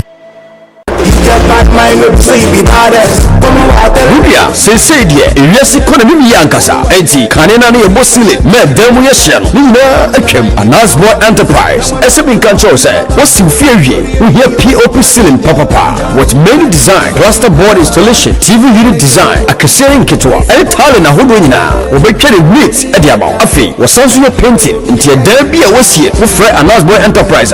We painted the comma at the amount. Afi, window designs bia. Yeri nyina bi ebiana wo dwen se wo besifie na fie na wo besie no so no wo hia de so bi mada Anasboy Enterprise ST say residential and commercial construction afi we renovation and remodeling surveying bi a open no obani kama e de amount afi architectural design say ko twiko brema bae and drawing plans we be in neat e de amount minia brema mama kan for Anasboy Enterprise and for more e say wonim de na ne sorry fe come on enti sa open mama bo so nyina ejumadia Anasboy Enterprise, no show needs located Anasboy Enterprise, our Tantra Hill, Amasamai, and Ablikuma, Canada Junction, Sao Pinshumwa, Fred 034-611-3461. Anasboy Enterprise, Willington, Ankasa.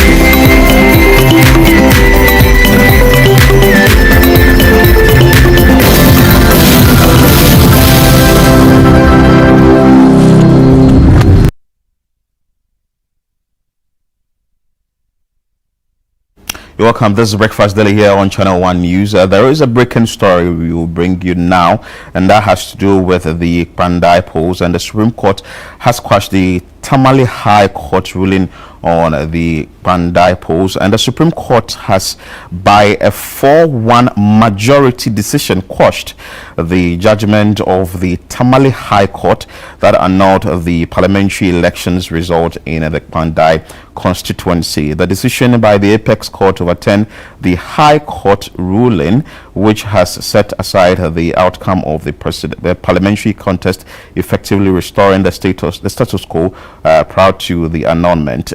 In its ruling, the Supreme Court held that the High Court erred in its interpretation and application of law governing parliamentary election petitions, thereby warranting the intervention of the Apex Court.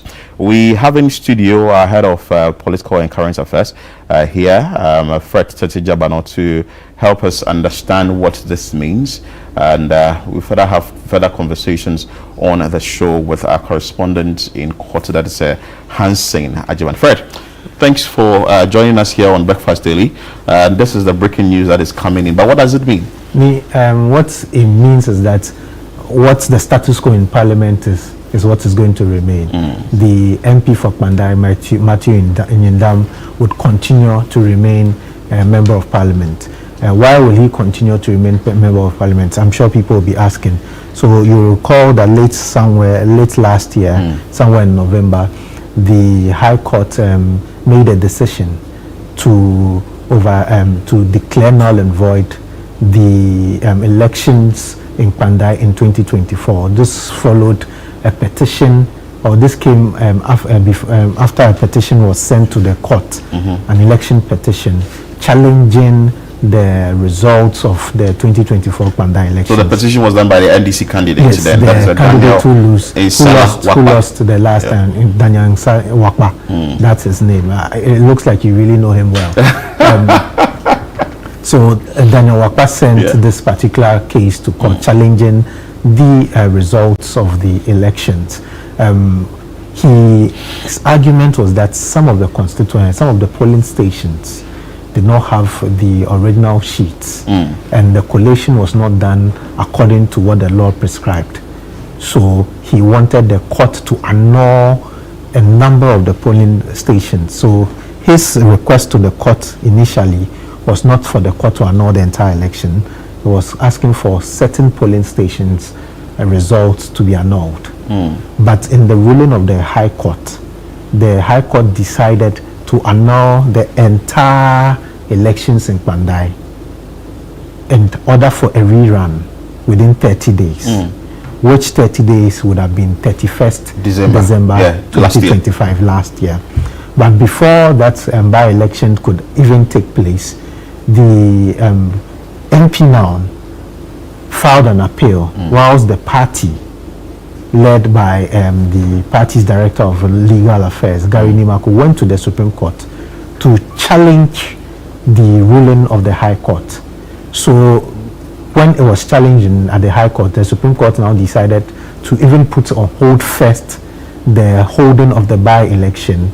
So Fred, you want to hold your thoughts there. We'll definitely come back to you on that, but we will cross over now to the Supreme Court when the NDC is about to address the press, and that has been led by Roxy Nelson Dafiamepo. Let's cross over now.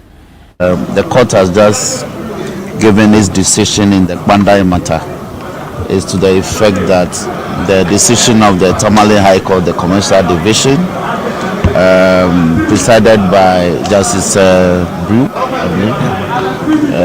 be quashed by a 4-1 decision. Now, as a party, we are aggrieved by this decision, and therefore we will advise our candidate in the matter regarding the next step to take. But the court is a court of equity and of law. We should be interested in the Gazette notification published by the Assembly Press under the authority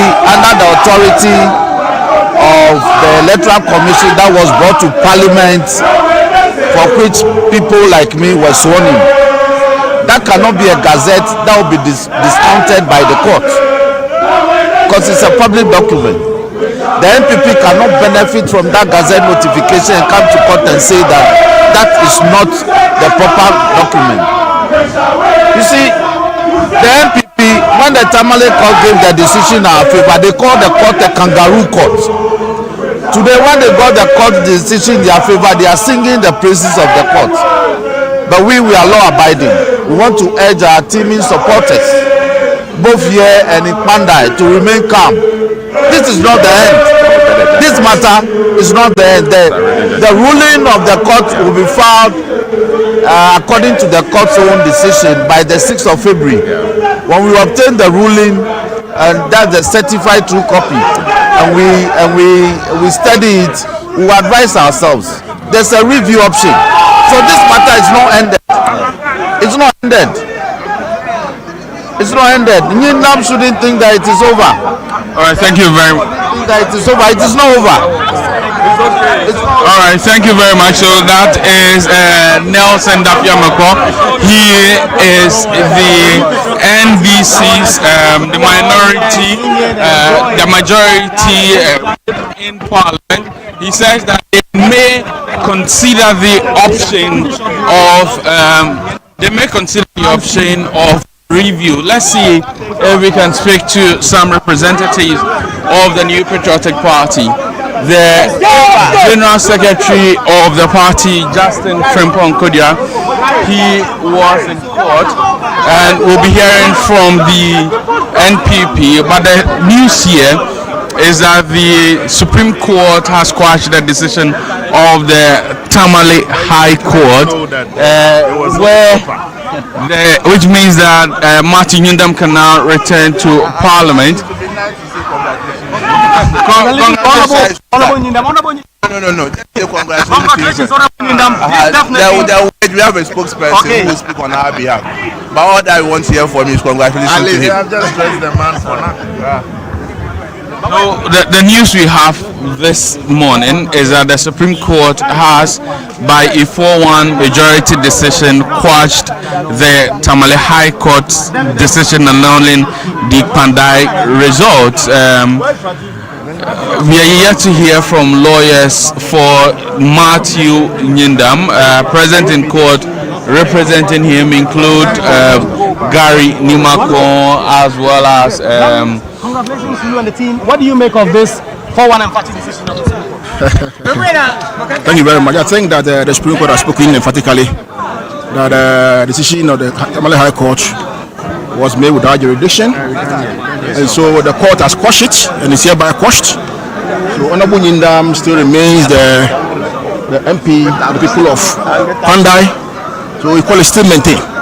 Thank you very much. Thank you. I mean, the majority in Parliament say that they would consider the option of a review. They say they disagree with the decision of the court. And it's a 4-1 decision. You can come for review. Review, they will add 2. Therefore, will not change their position to be before 3 in the likely event. So I think they should just forget about it. I mean, there are those who say that, and in fact, they say in their press conference that you and the MEP have exhibited Who say? Roxanne Nelson, he says when the High Court in Tamale gave that judgment, you were very sad about that, and you actually used language on the judge that they did not agree with. But now you've gotten a favorable judgment, and you are singing praises in the Supreme Court. You see, when you come to court, and the decision goes whether one way or the other, you take a legal route. What we did as a party, we took a legal route, and the court has said us. So that should be it. Thank you very much. Well, first of all, let me say thank you to Almighty God for what He's done in my life, and to also thank my lawyers, and also use this opportunity to thank the Supreme Court judges for the ruling, because it's clear that the people wanted to change the will of the people of Kpandai, but the Supreme Court has affirmed the will of the people, and I'm most grateful to them. I also want to thank the party from the head to the bottom, that is national, regional, and the constituency, for the support they've given me, and the people of Kpandai I'm sure that when you are in Kpandai today, you will see the joy of the people because they voted for me and they expected me to serve them for the 4 years. I also want to thank His Excellency, the former Vice President, Dr. Mahmoud Bawumia, for the support he's given me throughout. I am most grateful. May God add several years to his current years. And I know by the will of God, he will serve this nation one day. I am very grateful. Thank you very much. Thank you very much. So that is Matthew Nyindam, but some of his colleagues have always been in court, giving him support. Samia Uko is one of his colleagues in Parliament, and he's always been in court. It appears for you this decision of the Supreme Court was expected. Well, clearly the NPP's position right from day one was very clear, and our fidelity to the laws of Ghana. We wanted to make sure that the laws were respected and not changed in favor of the strong. We clearly believe that the laws are there. The laws are there to protect both the vulnerable and the strong. The laws are there to protect and also ensure the rights of citizens being protected, whether you are rich or you are poor, whether you are in majority or you are in minority. We found the NDC's conduct and behavior very strange, and it's clearly an act of greed that you have in excess of 180 plus members of parliament, your colleagues on the other side, to checkmate government, to scrutinize policies of government. You are bent on whittling down the numbers so you can have almost a one party. But if they so believe that that particular person didn't win it, it is their right to challenge. You did ask a question. The reason why the NPP, after the High Court case in Tamale, we were very strong on it was that we clearly believe that the decision of the High Court was perverse and was erroneous. And clearly we believe that something had to be done in the supreme interest of our country, constitutionalism and democracy. The will of the Kpandai people had been expressed on the 7th of December 2024. And people motivated by greed and evil decides that they want to twist the hands of the I mean, we ought to agree that at this point in time, it's been quashed just because of procedural matters. Well, substantively, they might have legitimate concerns. There were issues about maize time bound. Yes, certainly. So but I mean, the fact that they had a procedural issue wrong doesn't mean that they were. It was greed that actually. Of their matter, it has no legs to stand on in the legal fraternity and in the laws of our country. Some of the polling stations that ordinarily we were told and made to believe that these were the polling stations in contention, the Tamale High Court then decides to also add additional polling station results and ensure that when nullified, it prevents the Honorable Matthew Nyindam from proceeding to serve the people of Kpandai as their respected member of parliament. Today, democracy has won. Today, truth has prevailed over lies. Today, light has prevailed over darkness. And today, the Constitution, once again, has reigned supreme. I would have been surprised if the decision had been the other way around. Because on the basis of law, on the face of facts, and on the face of evidence, at no material point in time did we have the NDC's legal representation making a good impression on the court. And for me, I think that is where, right from the argument stage and the filing and all that, we were clear in our minds that the decision of the High Court cannot be allowed to stand. If it had been allowed to stand, it would have set a very dangerous precedent, and the electoral body would have had very difficult times in managing the electoral affairs of our country. So I'm happy, and I'm happy that in fact this morning as well, His Excellency the former Vice President also had a good conversation with the Honorable Matthew Nyindam and once again expressed his strong support. He had been with Matthew throughout every step, and Matthew himself acknowledged his efforts as well. And this morning, even though he's now wrapping up with his campaign, he also called to check up on him and also to wish him well as we await the verdict of the court. So I'm happy that the truth has prevailed. Thank you very much. That is Samuel Oku, the Honourable Member of Parliament for Ikapin North. Let's speak to the Deputy General Secretary of the NPP. You have been moving in and out of Kpandai, obviously, while you were confident of your case, you also took notice of the fact that you could have gone for a by-election on any day. What kind of relief will you say that the ruling of the court has brought to people like you who are supposed to lead the election machinery of the NPP? Thank you very much. I'll take the opportunity to thank their lordships for the decision that has been affirmed today. Indeed, when we heard the issues surrounding Kpandai elections, and upon reading the judgment that was delivered in the High Court, I became very surprised. And upon receiving a legal counsel from the Director of Legal Affairs in the MPP, who is the counsel for this particular case, that is Gary Nimakumafo, I realized that there was something wrong with the whole procedure of handling the case at the Tamale High Court. So the out of time issue that came up based on the PNDC law 234, specifically on section 8 of the PNDC law, I realized that looking at the judgment that was delivered by the same Supreme Court on the 11th of June, it was very clear that Kpandai is not a different circumstances. And having also gone to the Assembly Press to procure the Gazette notification, which I have here, I was very clear in my mind that the law will certainly work for Matthew Nyindam, and we are very grateful to the court.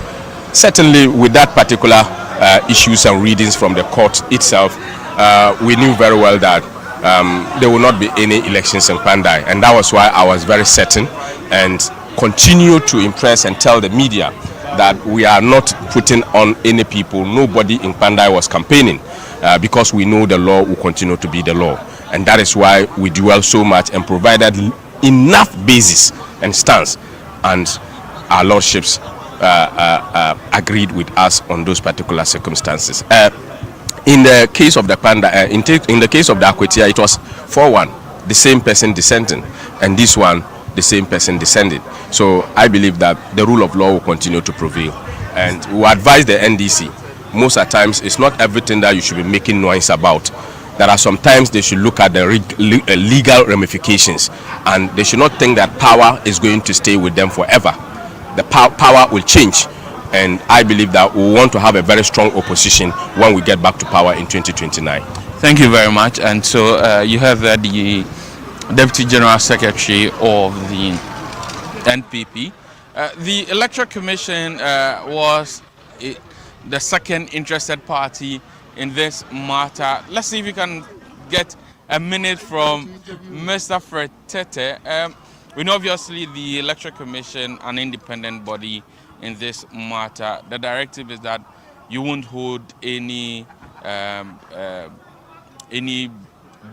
rerun in Kpandai, but ostensibly the issue about two Gazette notices, January 6, December 24, what really from your end does the fact portray?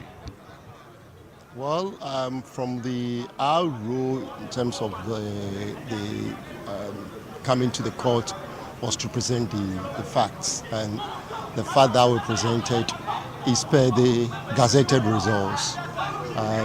If you look at the Gazette document itself, it's one document, but it has two components, for which the issue at stake belongs to those that were gazetted on 24th December as the court used in terms of ruling. So basically, the other portion is where we're talking about the January part of the gazetting for only the 4 constituencies that were left, for which Kpandai was not included. And I think the court has come out with a decision. For us as a commission, we came to present what we have to the court, and the court has made its rulings to the citizens of Ghana. So I think that's it. All right, thank you very much. That was Mr. Fred Tete. He is the Deputy Director of Research at the Electoral Commission. The news here today is that the Supreme Court has quashed the decision of the Tamale High Court, which essentially annulled the results of the Kpandai parliamentary election. If you will remember, the results of the Kpandai parliamentary election were annulled by the Tamale High Court, and as a result of that, the Electoral Commission had announced a rerun. Martin Yinda ran to the Supreme Court, praying the Supreme Court to set aside the decision of the High Court, saying that the judge didn't even have jurisdiction to hear the matter. His argument was centered on the fact that the laws of Ghana require for parliamentary election results to be only filed within 21 days after the gazette of the result. The results, according to him, were gazetted on December 24, 2025, but the parliamentary election petition was filed on December 24, 2024 was when the gazette was done, according to Matthew Nyendam. However, the petition was filed on January 25, 2025, which was some over 10 days over the 21-day period for which the results ought to have been gazetted. And he says, since that had happened, the High Court judge didn't have jurisdiction to hear the matter, and thus prayed the court to quash that decision.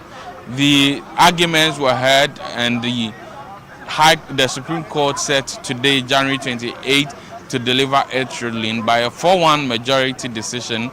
The application by Martin Yindam has been upheld, meaning that the decision by the High Court judge in Tamale is not in existence again, and Martin Yindam can return to the Parliament of Ghana to continue his role as a member of Parliament for the people of Kpandai. Well, the NDC majority in Parliament, however, say that they disagree with the decision, and that when the ruling and the reasons for the decision are made known to them, they would consider going for a review of the decision of the Supreme Court. At the moment, Matthew Nyindam is the duly elected and sworn in member of Parliament for the people of Kpandai, and if Parliament resumes and he serves the appropriate proceedings on the Clerk of Parliament,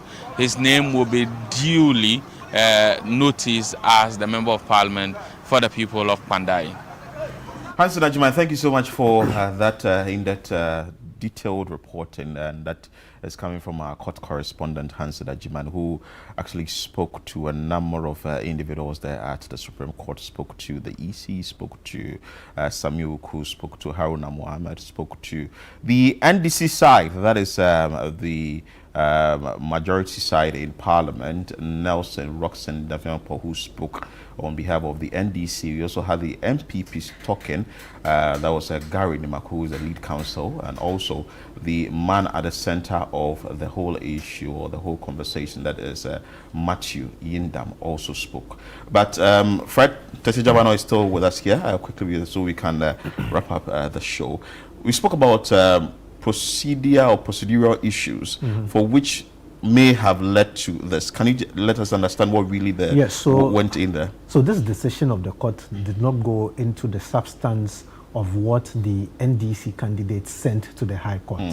So the High Court made a decision based on the substance of the case of the NDC's candidate, where he ended up annulling the elections.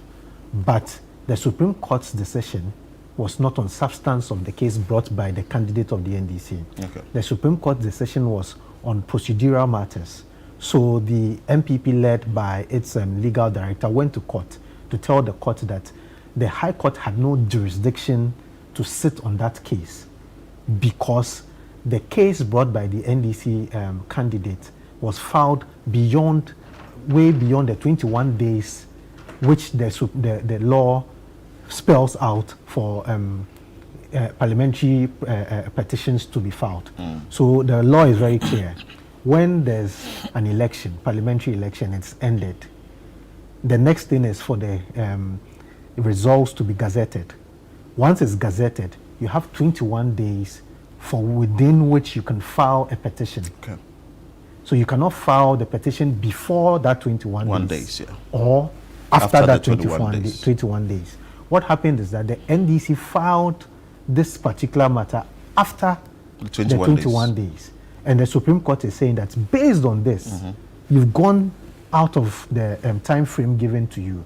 So the High Court judge does not even have the jurisdiction to hear the matter. Okay. And also the NDC said that if the full judgment comes out, they would look at it and possibly go in for a review.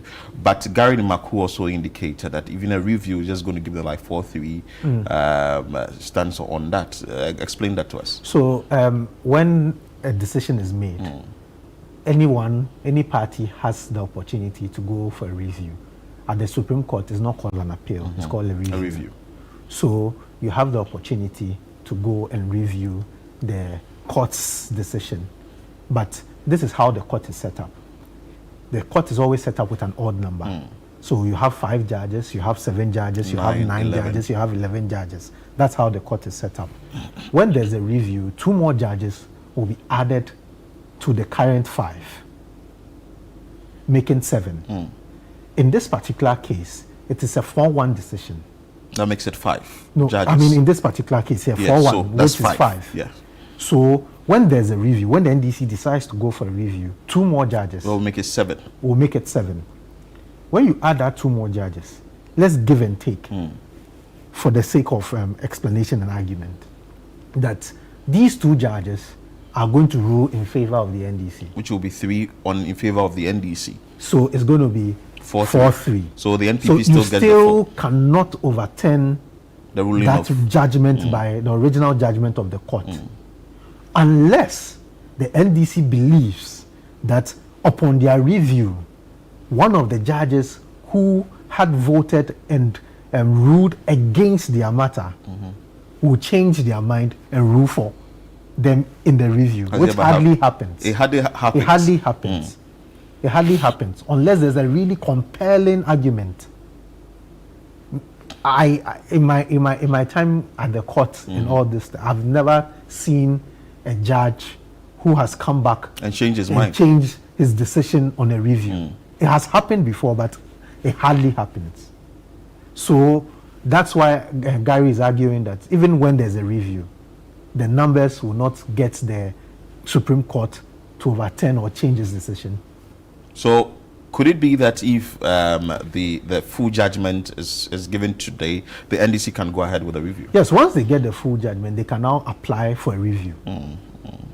They can now apply for the review. But I think that it's early days yet. I'm sure their lawyers will take their time to study the full judgment of the court, and then will decide on what route to take. Thank you so much, Fred Tijabano. Fred Tijabano is head of current affairs here at Channel 1 TV and City 97.3 FM. So the breaking news is that the Supreme Court has, by a 4-1 majority decision, quashed the judgment of the Tamale High Court that annulled the parliamentary election results in the Kpandai constituency. The decision by the Apex Court to overturn the High Court ruling, which had set aside the outcome of the parliamentary contest, effectively restoring the status quo prior to the annulment. In its ruling, the Supreme Court held that the High Court erred in its interpretation on the application of law governing parliamentary election petitions, thereby warranting the intervention of the Apex Court. So Justice Gabriel Scott Poaman dissented from the majority decision, recording the lone opposing view on the panel. So he was the 1 and we had a 4. Okay, thank you so much, Fred. Thank you so much for your time. Thank you so much, Hansen Ajiman, who brought us up to speed from the court. My name is Philip Nilate. This is how we wrap up the show here on Breakfast Daily on Channel 1 TV. Nanatu Boatin started the show, and of course Chris Carter joined me. Many thanks for your time, and keep watching Channel 1 TV. Meanwhile, we'll be following up keenly on the Kpandai issue.